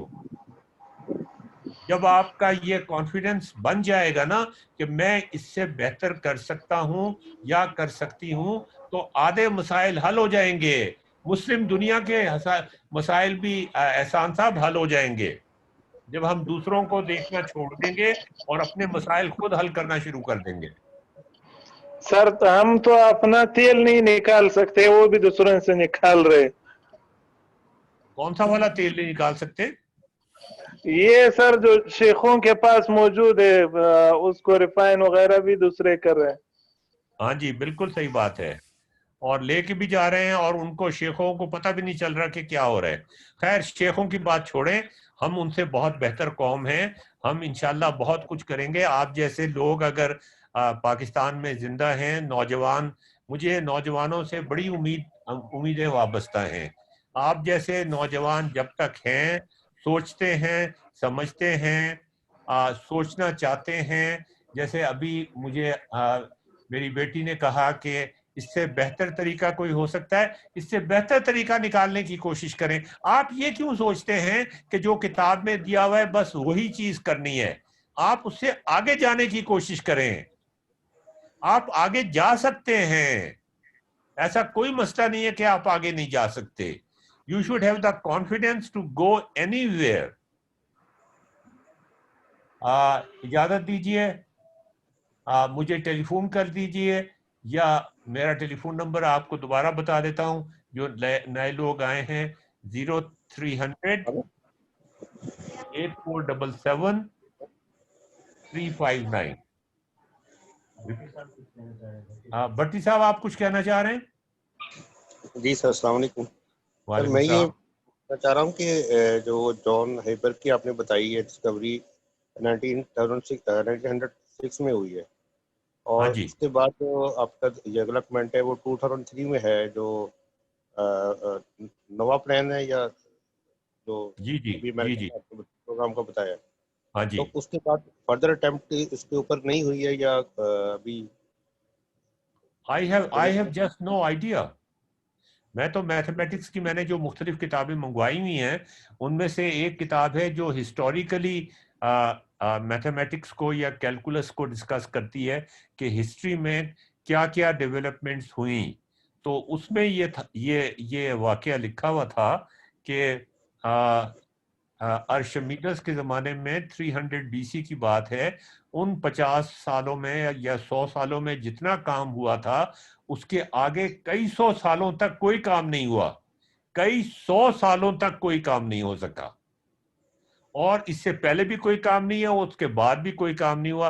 फिर 1400-1500 ईस्वी में हम लोगों ने, ईसाइयों ने या फिर इससे पहले मुसलमानों ने हारून रशीद के ज़माने में जो हाउस ऑफ विजडम था वो बनाने की कोशिश की। उसके बाद ईसाइयों ने उसको आगे बढ़ाया, इससे पहले हिंदुओं ने उसको काफी बढ़ाया था आगे, लेकिन वो चीजें, कई चीजें गुम होती गईं, वो चीजें हमें नहीं मिली। ह्यूमन सिविलाइजेशन जो थी उसने वो सदियां गुमा दी अपनी। तो आपकी बात बिल्कुल सही है, इस पे सोचने की जरूरत है कि उसके बाद फिर वो क्या हुआ उसके बारे में। I have just no idea about it. जी एक क्वेश्चन आपके पिछले लेक्चर के बारे में है कि जो आपने म्यूजियम की बात की थी, ग्रीक म्यूजियम जो था जिसमें, कौन सा बोल रहे हैं? जी मैं वही उमर ही बोल रहा हूँ। अच्छा जी भट्टी साहब, जी जी। वो जो म्यूजियम की आपने बात की थी और जो हाउस ऑफ विजडम की बात की थी, हाँ जी। तो उसमें जो हमारे अभी बैतुल हिकमत है हमदर्द वालों का, और इसके अलावा ये जो बैतुल हिकमत है ना, ये कराची में एक है, इस सॉर्ट ऑफ हमदर्द जो है, हमदर्द जो कंपनी नहीं, दवाइयों की जो कंपनी है, हाँ जी, हकीम सईद वाली, उनका एक बैतुल हिकमत है जो लाइब्रेरी है, उसमें शायद विजिटिंग स्कॉलर भी जाते हो, आई डोंट नो, उसका मुझे पता नहीं, मगर शायद ये उसकी तरफ कोई कदम है। तो इस बारे में कोई आपकी ऑब्जर्वेशन है या? मेरे ख्याल में नहीं, मतलब उसका दुनिया की जो साइंस की जो दुनिया है उसकी तारीख में तो उसका नाम नहीं मिलता। हाँ, उसमें एक और है मिसाल जो मिलती है और लोग उस मिसाल को सुनना नहीं चाहते। डॉक्टर अब्दुल सलाम इसी तरह का एक हाउस ऑफ विजडम पाकिस्तान में बनाना चाहते थे। उनका जो नोबेल प्राइज के पैसे थे वो बहुत ज्यादा थे, इनफाइनाइट मनी होती है नोबेल प्राइज की, तो उनमें इतने पैसे होते हैं कि वो बहुत आसानी के साथ वही जो म्यूजियम था या दारुल हिकमत था वो बना सकते थे। उनको इजाजत नहीं मिली, तो फिर उन्होंने वो कहाँ पे बनाया जी? बनाया, इटली में बनाया था, इटली में बनाया उन्होंने, इटली में बनाया। और इटली में बनाना तो उन्हें वैसे ग्रीस में चाहिए था, लेकिन उन्होंने इटली में बनाया। और वहां पर इसी तरह से साइंसदान जो है वो आते हैं, ठहरते हैं कुछ अरसे के लिए, परमानेंट स्टाफ कोई नहीं है। मैंने इससे पहले भी जिक्र किया था कि 1985 और 86 में मैं अपनी पीएचडी रिसर्च के सिलसिले में नासा लैंगले रिसर्च सेंटर गया था, और वहां पर एक स्पेशलाइज्ड, उसके अंदर नासा तो बहुत सारे काम करता है, उसके अंदर एक रिसर्च सेंटर था, institute of computer applications in science and engineering. उसमें दुनिया के रेप्यूटेड साइंटिस्ट को बुलाया जाता था, इनवाइट किया जाता था। मैं तो उस वक्त एक पीएचडी स्कॉलर के तौर पे वहां पे गया था, पीएचडी स्कॉलर्स को भी बुलाया जाता था। तो और उनका भी स्टेटस तकरीबन वही रखा जाता था, senior scholars and junior scholars समझा जाता था सबको। तो वहाँ पर ये होता था कि मुख्तलिफ दुनिया के मुल्कों से, यूरोप से, एशिया से, जापान से, चाइना से, साउथ अमेरिका से मुख्तलिफ लोग, इसराइल से बहुत लोग आते थे। 1-2 साल तक वो वहाँ रहते थे, मैक्सिमम 2 साल, और उसके बाद फिर वो वापस चले जाते थे। अच्छा, उनका काम क्या होता था? उनका काम ये होता था कि वो कोई ऐसा ढीला ढाला सा रिसर्च प्रपोजल बना लें जो नासा की जो ऑब्जेक्टिव्स हैं, एम्स हैं, वो उसमें ढीला ढाला फिट हो जाए। तो वो कोई प्रॉब्लम भी फिट हो सकता था। 2 साल तक वो वहां रहते थे, कोई उनको नहीं पूछता था कि वो क्या कर रहे हैं, कैसे कर रहे हैं, उनकी प्रोग्रेस कोई नोट नहीं करता था। वो सुबह अपनी हाजिरी नहीं लगाते थे। अक्सर जो आईकेएस के साइंटिस्ट थे, मैं तो खैर टाइम पे चला जाता था सुबह उठ के, लेकिन अक्सर साइंटिस्ट जो थे वो 2 बजे 3 बजे दोपहर को उठ के आते थे और रात को 4-5 बजे तक काम करते रहते थे। मतलब उनका काम और उनका शौक जो था वो एक ही था, वो शौक का काम करते थे और काम में उनका शौक था। तो उनसे भी यही एक्सपेक्ट किया जाता था कि वो बैठ के सोचें, थिंक। अब मुझे नहीं, अच्छा ये नासा लैंगले रिसर्च सेंटर जो इनका है, वो नासा का बहुत बड़ा रिसर्च सेंटर है on the east coast. West coast पे इनका एक और नासा का रिसर्च सेंटर है। नासा लैंगले रिसर्च सेंटर तो मैंने बताया ना ईस्ट कोस्ट पे है, वो नासा एम्स रिसर्च सेंटर है वेस्ट कोस्ट के ऊपर। वहां पर भी इसी तरह का रिसर्च का हिसाब किताब है और वहां पर भी इसी तरह से लोगों को वो बुलाते हैं और उनसे रिसर्च करवाते हैं। तो ये जो हारून रशीद की आपने बात की, हाउस ऑफ विजडम की, तो हुकूमत की देखें एक जो फर्क बड़ा इम्पोर्टेंट था मुसलमानों के हाउस ऑफ विजडम का और ये जो अमेरिका ने शुरू किया है, बल्कि अगर आप उसको भी देखें, वो जो अलेक्जेंड्रिया में म्यूजियम था, उसमें वो आपसे ये एक्सपेक्ट नहीं करते थे कि आप क्या काम करेंगे, उसकी कोई इंडस्ट्रियल एप्लीकेशन है कि नहीं है। अमेरिका ने या सरमायादाराना निज़ाम ने एक, अब आप इसको क्या कहेंगे, अच्छा कहेंगे या बुरा कहेंगे, इसको छोड़े, एक बड़ा पावरफुल काम किया और वो ये कि साइंस, डिफेंस और इंडस्ट्री, ये आप मेरी बात याद रखिएगा। इस पे मैं आपको कई किताबों के रेफरेंसेस भी दे दूंगा, कई किताबें इस पे लिखी गई हैं। इसको आयरन ट्रायंगल कहा जाता है। ये चीज सिर्फ अमेरिका में हुई, सेकेंड वर्ल्ड वॉर के बाद किसी यूरोप के मुल्क में नहीं हुई, रशिया में नहीं हुई और कहीं नहीं हुई, सिर्फ अमेरिका में हुई कि उन्होंने एक आयरन ट्रायंगल बनाया, आयरन ट्रायंगल, जिसकी एक साइड पर था हाई इंडस्ट्रियल कॉम्प्लेक्स, दूसरी साइड पे था एकेडेमिया और तीसरी साइड पे था डिफेंस जो उनको फंड करता था। तो इंडस्ट्री, डिफेंस और एकेडेमिया जब ये तीनों मिल जाती हैं और तीनों एक दूसरे को रीइंफोर्स करना शुरू कर देती हैं। हम आजकल रोना रो रहे हैं जी यूनिवर्सिटी के पास पैसे नहीं है, हम रोना रो रहे हैं पैसे फौज खा जाती है।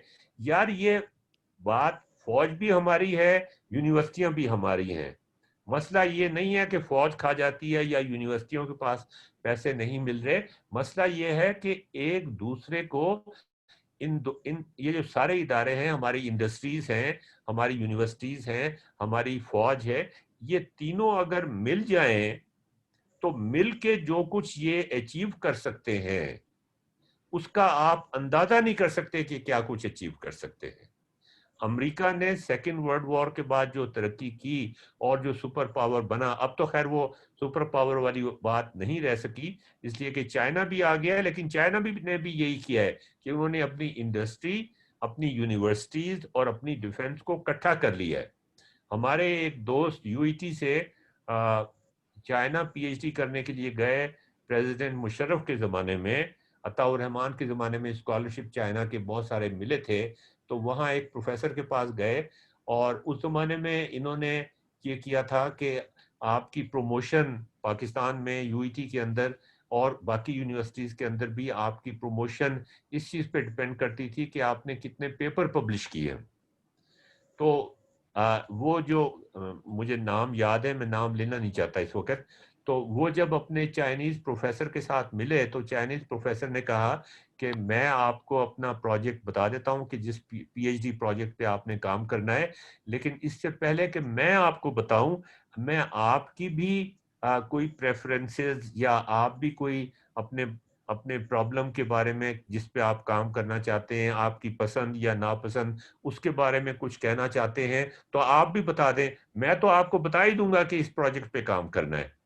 तो वो जो मेरे स्टूडेंट ही थे, वो असिस्टेंट प्रोफेसर थे उस जमाने में, उन्होंने कहा जी मेरी तो सिर्फ एक ही रिक्वायरमेंट है और वो ये कि मैं IEEE के अंदर इलेक्ट्रिकल इंजीनियरिंग डिपार्टमेंट की बात हो रही है ना, IEEE ट्रांजैक्शंस में कुछ पब्लिश कर दूं ताकि जब मैं घर वापस जाऊं UET लाहौर में तो मेरी प्रमोशन हो सके। तो आपको अंदाजा है कि उस चाइनीज प्रोफेसर ने उस पाकिस्तानी असिस्टेंट प्रोफेसर से जो वहां PhD करने गया था क्या कहा? उसने कहा, get out from my room, I have problems to solve. और तुम कह रहे हो कि मैंने अमेरिका के ट्रांजैक्शन में पेपर पब्लिश करना है। हमने जो तुम्हें फंडिंग दी है वो अमेरिका के ट्रांजैक्शन में पेपर पब्लिश करने के लिए नहीं दी है। हमने तुम्हें फंडिंग इसलिए दी है कि जो हमारे मसाइल हैं उस पे काम करो। तो ये बड़ा जरूरी है पाकिस्तान के लिए भी और किसी भी थर्ड वर्ल्ड कंट्री के लिए भी कि हम अपने मसाइल खुद से हल करने की कोशिश करें। PhD के कितने रिसर्च थीसिस ऐसे हैं जिन्होंने पाकिस्तान के सोसाइटी के हालात को बदलने की कोशिश की है।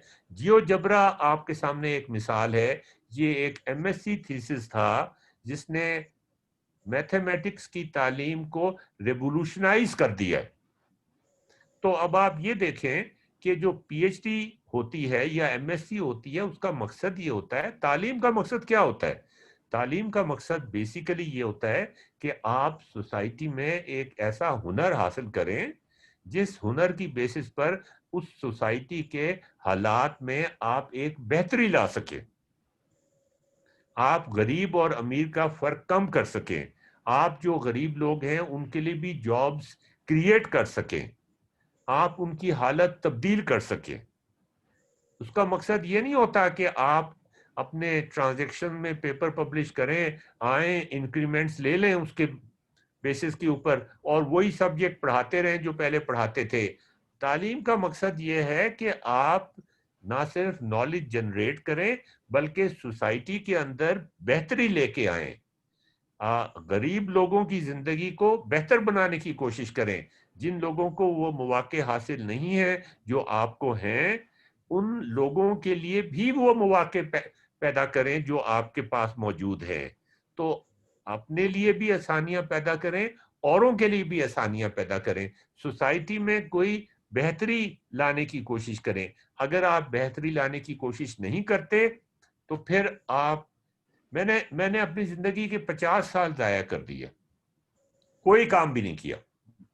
उसके बाद मुझे ख्याल आया कि मुझे कोई ऐसा काम करना चाहिए जिसमें थोड़ा बहुत सोसाइटी का भला हो। कोई एजुकेशन का तरीका ऐसा निकालना चाहिए, जैसे हम ऑनलाइन एजुकेशन पे कोर्स पढ़ रहे हैं, जैसे ये भट्टी साहब जो हैं इनकी मैं बड़ी इज्जत करता हूँ, इनको मैं सलाम पेश करता हूँ। इन्होंने एक मोबाइल स्कूल का प्रोजेक्ट शुरू किया हुआ है जिसमें गरीब बच्चों को बहुत कम पैसों में एजुकेशन प्रोवाइड करने की फैसिलिटी ये प्रोवाइड कर रहे हैं। और मैं भी इस प्रोजेक्ट पे काम कर रहा हूँ इनके साथ, मैं इनका एक अदना सा खादिम हूँ। तो मकसद ये है कि किसी तरीके से तालीम को हम गरीब जो हमारा तबका है, ऑप्रेस्ड क्लासेस हैं, वहां तक भी लेके जाया जाए। अब तालीम इतनी एक्सपेंसिव हो गई है लेकिन टेक्नोलॉजी इतनी सस्ती हो गई है कि हम उसको ग्रामर स्कूल से ज्यादा बेहतर तालीम टेक्नोलॉजी के जरिए से दे सकते हैं। तो नाजरीन, आप अपनी जिंदगी का, जब मैं सुबह सो के उठता हूँ, 70 साल का हो गया हूं मैं तकरीबन, तो मैं सुबह सो के उठता हूँ तो मेरे जहन में ये होता है कि आज मैंने ये काम करना है। जिस दिन मेरे जहन में ये काम, जहन में ये बात होगी कि आज तो मैंने कुछ भी नहीं करना, मेरे ख्याल में उस दिन मैं मर जाऊंगा। तो आपके जहन में भी ये बात होनी चाहिए, एक जुस्तजू होनी चाहिए, एक शौक होना चाहिए कि आप किसी तरह से सोसाइटी का कोई भला कर रहे हैं, एजुकेशन के जरिए से, इंडस्ट्री को बेहतर बनाने के जरिए से, इजाद करने के जरिए से, इनोवेशन करने के जरिए से। अब इजाजत दीजिए, कोई सवाल? जी हाँ जी, फरजाना आप कुछ कहना चाहती हैं? सर मैं पूछना चाह रही थी कि ये पाकिस्तान में कोई मैथ के स्पेशल इंस्टीट्यूशंस हैं यहाँ जहाँ पे क्रिटिकल थिंकिंग या मैथ रिफॉर्म्स पे कोई काम हो रहा हो? जनाब वाला, पाकिस्तान की बात नहीं हो रही, ये मैंने आपको किताब दिखाई थी, द मैथ फिक्स। ये मैथमेटिक्स को जिस तरह से पढ़ाया जाता है, ये सारी दुनिया में ये मसला है कि मैथ को जिस तरीके से पढ़ाया जाता है उसमें जो प्रॉब्लम सॉल्विंग है वो नहीं होती, जो सोच है वो नहीं होती, सिर्फ फॉर्मूलों पे जोर दिया जाता है। ये पाकिस्तान का मसला नहीं है, ये सारी दुनिया का मसला है। फर्क सिर्फ ये है कि बाकी दुनिया जो है, बाकी मुल्क जो हैं, वो इसके बारे में इस बात को तस्लीम कर रहे हैं कि हमारा मैथ का एजुकेशन सिस्टम जो है वो बहुत खराब है और उसको इम्प्रूव करने की जरूरत है। किस तरह इम्प्रूव किया जाए, कैसे इम्प्रूव किया जाए, क्या उसमें इस्लाहात की जाए, करिकुलम को चेंज किया जाए, पेडागोजी को चेंज किया जाए, वो एक अलग बात है कि क्या किया जाए। लेकिन पहला मसला यह है कि आप अपनी कमजोरी को तस्लीम तो करें ना।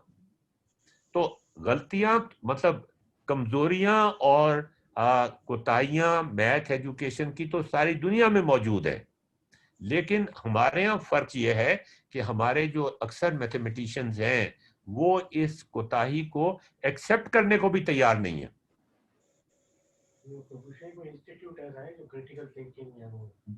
देखें जी, इंस्टीट्यूट आपका दिमाग वो इंस्टीट्यूट है जो क्रिटिकल थिंकिंग कर सकता है। आप एक दफा ये सोचना शुरू कर दें कि मैं खुद से सोचूंगी, मैं हर काम खुद से कर सकती हूं, मैं खुद से सोच सकती हूं, आपका दिमाग वो इंस्टीट्यूट बन जाएगा।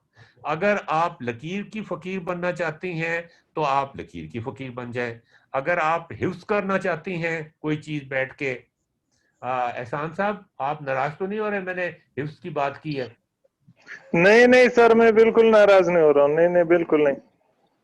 ये जैसे ये जो करिकुलम में इन्होंने पहली से 5वीं जमात तक कहा है कि जी हदीसें हिफ्ज की जाएं और कुरान हिफ्ज किया जाए, यार ये हिफ्ज करने से कुछ नहीं होगा, आपको क्रिटिकल थिंकिंग और सोच बदलनी पड़ेगी। मैंने आपको बताया कि अलेक्जेंड्रिया में उस जमाने में भी यही होता था कि वो बच्चों को इस चीज की तालीम देते थे कि वो कैसे सोचें, कैसे वो क्रिटिकल थिंकिंग करें, कैसे वो हर चीज को क्वेश्चन करने की कोशिश करें। मुझे आजकल एक प्रोजेक्ट मिला हुआ है गेम डिजाइन का, जो बरतानिया की एक कंपनी ने दिया हुआ है। मैं उस पर एक कंसल्टेंट के तौर पे काम कर रहा हूँ। तो उसमें यह है कि हम डायमीटर ऑफ द अर्थ कैसे निकालें। तो हम वो गेम कुछ इस तरह से शुरू होता है, दो बच्चे टाइम ट्रेवल अर्शमीदस के जमाने में चले जाते हैं और वहां अर्शमीदस का एक स्टूडेंट जो है वो उनसे कहता है कि मैं डायमीटर ऑफ द अर्थ तुम्हें निकालना सिखाऊंगा। तो उनमें से एक बच्चा ये कहता है कि डायमीटर ऑफ द अर्थ निकालना सिखाऊंगा मैं। तो आपने ये कैसे अज्यूम कर लिया कि जमीन जो है वो एक स्फीयर है? अगर जमीन क्यूब है तो उसका डायमीटर तो नहीं निकल सकता। तो पहले तो आप ये साबित करें कि जमीन स्फीयर है। और उसने फिर एक बड़ी मजेदार बात की उनसे कि वो जो प्रोफेसर थे या वो जो लर्नेड आदमी थे या जो फिलोसफर थे या साइंटिस्ट थे या मैथमेटिशियन थे कि हम तो टाइम ट्रेवल करके आए ना, हमने तो देखा है क्रिश्चियनिटी के जमाने में क्या होता था, मुसलमानों के ज़माने में भी यही होता था। लेकिन मैं अब मुसलमानों के ज़माने में बात करूंगा तो मेरी गर्दन ददनी हो जाएगी, इसलिए मैं क्रिश्चियनिटी के ज़माने की बात कर रहा हूँ कि वहां पर घंटों, हफ्तों, दिनों ये डिस्कस होता रहता था कि अल्लाह मियाँ ने अपने बेटे को सूली पे चढ़ने की इजाजत कैसे दे दी, मतलब ये कैसे गवारा कर लिया कि उनके बेटे को सूली पे चढ़ा दिया जाए। ये डिस्कस किए जाते थे लकीर के फकीर। तो एक बेवकूफ सा आदमी वहां बैठा हुआ था, छोटा सा, वो इतना आलिम फाजिल तो था नहीं जिसको डिस्कशन में हिस्सा लेता। उसने कहा जी मैं भी अपना हाथ खड़ा करके कहता है मैं भी आपसे एक सवाल पूछूं। उन्होंने कहा जी हाँ पूछे। उसने कहा जी आपको ये कैसे पता कि वो अल्लाह मियाँ के बेटे थे? तो वो बैलून में से वही हवा निकल गई। इसी तरह एक बड़ा मजेदार लतीफा है, वो मैं आपसे शेयर कर लेता हूं कि एक सेमिनार हो रहा था, उसमें कोई साहब कह रहे थे कि अगर कोई थर्ड वर्ल्ड कंट्री जैसे पाकिस्तान है, इंडिया है और इजिप्ट है, ईरान है, ये तरक्की करना चाहते हैं ना, तो इनको जापान और जर्मनी की मिसाल पे अमल करना चाहिए। और जापान और जर्मनी ने क्या किया था, उन्होंने अमेरिका पे हमला किया था और उससे हार गए थे, तो उसके बाद इन्होंने तरक्की कर ली। तो वो पागल ऐसा था, वो समझता था कि अमेरिका से अगर कोई हार जाएगा तो वो तरक्की कर लेगा। बात तो ठीक थी, जापान ने और जर्मनी ने हमला तो किया था और हमला करके हार भी गए थे, और हारने के बाद उन्होंने तरक्की भी की थी, तो बात तो एक हद तक ठीक थी उसकी। तो पीछे से एक सिख खड़ा हो गया, उसने कहा जी कि बात तो आपकी ठीक है, लेकिन मसला ये है कि अगर हम अमेरिका से जीत गए तो फिर क्या होगा। तो अब आप फरदाना साहब मजीद कोई सवाल पूछना चाहती हैं तो पूछ लें। ताहिर साहब। सर मैंने प्रोफेसर खुदबाई से सुना था कि इकबाल अहमद साहब एक इस ऐसी यूनिवर्सिटी बनाना चाहते थे जो अर्शमीदस ने बनाई थी, जी लेकिन वो फिर बस यही सपना लेके इस दुनिया से ही चले गए। हाँ हाँ। तो वो मतलब उस तरह की अब इस मुल्क में तो खैर नहीं बनाई जा सकती, हमें बाहर वाली दुनिया पे ही देखना पड़ेगा। नहीं नासा नहीं के नहीं, ये आप ना उम्मीदी की बात ना करें ताहिर साहब, ना उम्मीदी की बात ना करें। अगर वो कोशिश करते सही मानों में, मैं इकबाल अहमद को भी अच्छी तरह जानता हूँ, परवेज हुसबाई से मेरी बहुत दोस्ती है, मैं उनके साथ मतलब दोस्ती भी है, मेरा उनसे इख्तलाफ भी है, मेरी फ़ोन पे भी उनसे बात होती है, और अभी रिसेंटली भी हुई थी। इकबाल अहमद को भी मैं अच्छी तरह जानता हूँ। अगर वो सही मानों में कोशिश करते तो ऐसी यूनिवर्सिटी बन सकती थी और बन सकती है। हम देखिए, यूनिवर्सिटी बनाने में क्या मसला है, मैं लम्स में मैंने 15 साल काम किया है, ये तमाम सेठों ने मिलकर यूनिवर्सिटी बनाई है लम्स, आपको पता है ना, आपको पता है ना, लम्स में ये तमाम पाकिस्तान के जितने बड़े इंडस्ट्रियलिस्ट हैं उन्होंने मिलके ये यूनिवर्सिटी बनाई है। $10 मिलियन इन्होंने अमेरिका से लिए वो बनाने के लिए। तो मैं आपको एक छोटी सी बात बता देता हूं, इंडिया से टाटा इंडस्ट्रीज का आपको पता होगा, टाटा इंडस्ट्रीज बहुत बड़ी इंडस्ट्रीज है। टाटा फैमिली जो है वो बाबर अली की फैमिली से अगर आप उसको कंपेयर करें तो कोई मुकाबला नहीं है। They are very big industrialist. तो उनके वाइस प्रेसिडेंट हमारे पास आए थे लम्स में, उनका मैंने इंटरव्यू किया था, उन्होंने लम्स देखा, मैंने उनसे पूछा, इंटरव्यू का पैनल था, मैं भी उसमें शामिल था, मैंने उनसे पूछा जी कि आपने यूनिवर्सिटी देखी है हमारी लम्स, कैसी जबरदस्त यूनिवर्सिटी है, क्लासरूम देखें लगता है MIT है, दूसरा क्लासरूम देखें लगता है स्टैनफोर्ड है, तो आप ये बताएं कि ये बाबर अली ने कितना बड़ा काम किया है। तो वो मुस्कुराए, थोड़ा सा तंजिया मुस्कुराए वैसे वो, तो कहने लगे हाँ बहुत जबरदस्त काम किया है। तो मैंने कहा जी कि टाटा तो उनसे बहुत बड़े इंडस्ट्रियलिस्ट थे, उन्होंने कोई यूनिवर्सिटी नहीं बनाई, तो ये क्या बात हुई। तो मैंने समझा कि मैंने तो बड़ा शर्मिंदा कर लिया टाटा के वाइस प्रेसिडेंट को। तो वो फिर जरा मुस्कुराए, जेरे लब मुस्कुराए, कहने लगे अशरफ साहब आपको शायद पता नहीं, उन्होंने एक यूनिवर्सिटी बनाई थी और वो अभी भी मौजूद है। मैंने कहा उन्होंने यूनिवर्सिटी बनाई थी, प्राइवेट यूनिवर्सिटी बनाई थी, इंडिया में तो प्राइवेट यूनिवर्सिटी कोई मशहूर नहीं है। कहने लगे मेरी बात तो सुन ले, मेरी अर्ज तो सुन ले पहले। मैंने कहा हाँ जी सुनाइए। कहने लगे जब वहाँ IITs बन रहे थे, इंडियन इंस्टीट्यूट्स ऑफ टेक्नोलॉजी, और आपको पता है इंडियन इंस्टीट्यूट्स ऑफ टेक्नोलॉजी, ये हमारे साथ भट्टी साहब हैं, ये मेरी बात को की तायीद करेंगे कि they are the finest universities in the world, some of the finest universities in the world को वो compete करते हैं, अब सारे पब्लिक डोमेन में। जब वो बन रहे थे, गवर्नमेंट बना रही थी उनको, तो टाटा ने ये किया कि टाटा ने, अच्छा वो किस तरह बना रहे थे, उन्होंने अमेरिका से कहा कि आप एक IIT बना दें अपने तर्ज का, जैसे अमेरिका की यूनिवर्सिटी होती है ना, बिल्कुल उसी तरह का IIT बना दे। एक जर्मनी से उन्होंने कहा कि आप जर्मनी में जैसे यूनिवर्सिटी होती है बिल्कुल उसी के रूल्स रेगुलेशंस, उसी का सिलेबस, उसी के कोर्सेज जर्मन जी आके पढ़ाएंगे। एक रशिया से उन्होंने कहा, एक इंग्लैंड से कहा। तो टाटा ने ये कहा कि अच्छा मैं ऐसा करता हूं कि मैं आपको एक ऐसी यूनिवर्सिटी बना के देता हूं जिसमें इंडियन ही बनाएंगे, किसी को बाहर से नहीं बुलाएंगे, और उसका लेवल तमाम आईआईटी से ऊपर होगा। मैंने कहा अच्छा वो कौन सी यूनिवर्सिटी है? कहते हैं IISc Bangalore, Indian institute of science and technology Bangalore. मैंने कहा वो तो गवर्नमेंट की है। कहने लगे अशरफ साहब आपको पता नहीं है, टाटा ने उसको 10 साल चलाया और ऐसे चलाया कि वो आईआईटी से बहुत ऊपर निकल गई और आईआईटीज ने उसकी तरफ देखना शुरू कर दिया।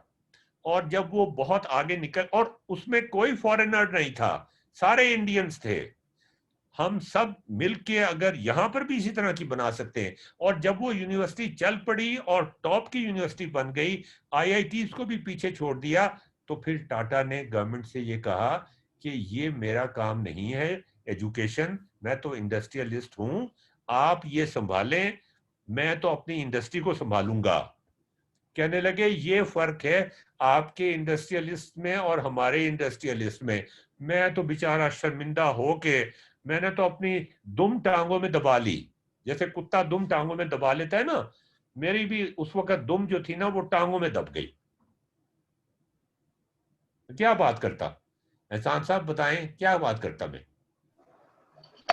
जी सर, तो हम अपने काम को देखकर बहुत खुश हो जाते हैं कि हमने बहुत बड़ा तीर मारा है, लेकिन जब दूसरों के काम और मेहनत को देखते हैं तो फिर पीछे हटते हैं। तो मतलब कहने का यह है कि अगर हम चाहें, ताहिर साहब ही चाहें, एहसान साहब चाहें, सुहेब चाहे, अली मुख्तार चाहे, सारा नदीम चाहे, तो इस वक्त तो आपको जमीन की भी जरूरत नहीं है, बिल्डिंग की भी जरूरत नहीं है। आप एक कमरे में यूनिवर्सिटी बना सकते हैं और एक ऐसी यूनिवर्सिटी बना सकते हैं जो पाकिस्तान की किसी भी यूनिवर्सिटी से बेहतर हो। अभी मैं देख रहा था हमारे कोई स्टूडेंट हैं, हमारे रिलेटिव हैं, वो वर्चुअल यूनिवर्सिटी में पढ़ाई कर रहे हैं। ताहिर साहब आपने पढ़ा है ना वर्चुअल यूनिवर्सिटी से? जी जी। और आपको पता है क्या कुछ होता है वहां पे? बहुत अच्छी तरह से। अच्छा, वर्चुअल यूनिवर्सिटी के अंदर वो मेरा जो नेफ्यू है या नीस है, वो उसने कहा जी ये असाइनमेंट आई हुई है, अब मैं किससे कराऊं ये असाइनमेंट? यार कोई तरीका ही नहीं है उनके पास चेक करने का ये असाइनमेंट वो कर रहा है कि नहीं कर रहा, कोई तरीका नहीं है उनके पास ये चेक करने का ये क्विज कौन चेक कर रहा है।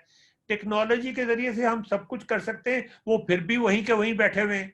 ताहिर साहब आप बताएं वहां पे किस हद तक एक मतलब लोग जो हैं वो असाइनमेंट्स किसी और से बनवा के देते हैं, क्विज कोई और कर रहा होता है, इम्तिहान कोई और दे रहा होता है। ताहिर साहब जरा थोड़ी रोशनी डाले ना। नहीं, मैंने तो उनपे केस भी किया हुआ है इस्लामाबाद हाई कोर्ट में, अभी वो भाग रहे हैं। देखते हैं जैसे ही हेयरिंग होती है फिर देखते हैं क्या झूठ बोलते हैं उधर। मैंने तो सारी चीजें सबके सामने रख दी हैं। मैंने तो एचईसी को भी कहा, हर किसी को कहा कि ये अफसोस की बात यह है कि वर्चुअल यूनिवर्सिटी में बड़ा पोटेंशियल है। वो बहुत कम पैसों में इस वक्त 6-7 हजार रुपए फीस है उनकी एक सेमेस्टर की, जबकि यूईटी की फीस एक सेमेस्टर की 80,000 रुपए है। और ये 6-7 हजार रुपए भी फीस इस वजह से है कि वो फीस के पैसे बहुत ज़ाया, वो अपने खर्चे उन्होंने बहुत बढ़ाए हुए हैं। बड़ी आसानी से ये 1-2 हजार रुपए कर सकते हैं और टेक्नोलॉजी के जरिए से वो ये चेक कर सकते हैं कि बंदे का इम्तिहान हो रहा है वही बंदा इम्तिहान दे रहा है कि नहीं दे रहा। मतलब यह है कि हम अपनी गलतियां तस्लीम तो करें ना, पहले इतना हौसला तो हो हमारे अंदर। मैं वहां वर्चुअल यूनिवर्सिटी में एडवाइजर के तौर पे काम कर रहा था। मैंने थोड़ा सा उनको बताया कि देखें जी यहाँ पे गड़बड़ हो रही है, यहाँ पे काम ठीक नहीं हो रहा। दूसरे दिन मेरे टर्मिनेशन के ऑर्डर आ गए। ताहिर साहब ऐसा ही है ना? जी, मुझे भी 1 साल हो गया, मुझे भी उन्होंने टर्मिनेट ही किया हुआ है। हाँ जी। तो ये जो मुसलमानों का या हमारे पाकिस्तानियों का या कुछ लोगों का कि अपनी गलती तस्लीम नहीं करनी, देखिए गलती तस्लीम करेंगे। अच्छा, ये मैथमेटिक्स पढ़ने में भी यही मसला है, कैलकुलस पढ़ने में भी ये मसला है कि आप गलतियां करें और गलतियों से सीखें। गलतियां करने से ही आप अच्छी सही मानों में सीख सकते हैं। अगर आप गलती नहीं कर रहे तो फिर आप सीख नहीं सकते। जी, और कोई साहब कोई सवाल करना चाहें? आज तो 8 बज गए जी। लास्ट टाइम भी 8 बज गए थे। 2 घंटे की क्लास हो रही है, ये तीसरी 2 घंटे की है।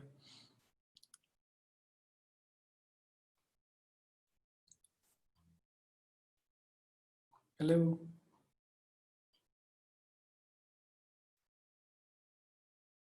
ये पॉजिटिव कीजिए और ये सोचिए कि जो लोग सही काम नहीं कर रहे, आप उनसे बेहतर काम कर सकते हैं। आप एक बेहतर यूनिवर्सिटी बना सकते हैं, आप एक बेहतर इंडस्ट्री बना सकते हैं। आप यंग लोगों में बहुत पोटेंशियल है यहाँ के। मुझे बहुत उम्मीद है अपने यंग लोगों के साथ। बुढ़े लोगों, मेरे जैसे बुढ़े लोगों ने कोई काम नहीं किया, लेकिन अब जैसे भट्टी साहब हैं, इनको देख के मुझे लगता है कि पाकिस्तान में ऐसे लोग हैं जो काम करने वाले हैं।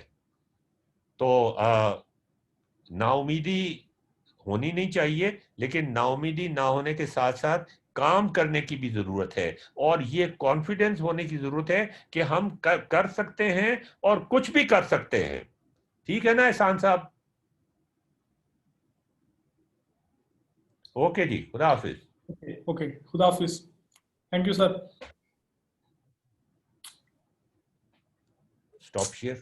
The end follow.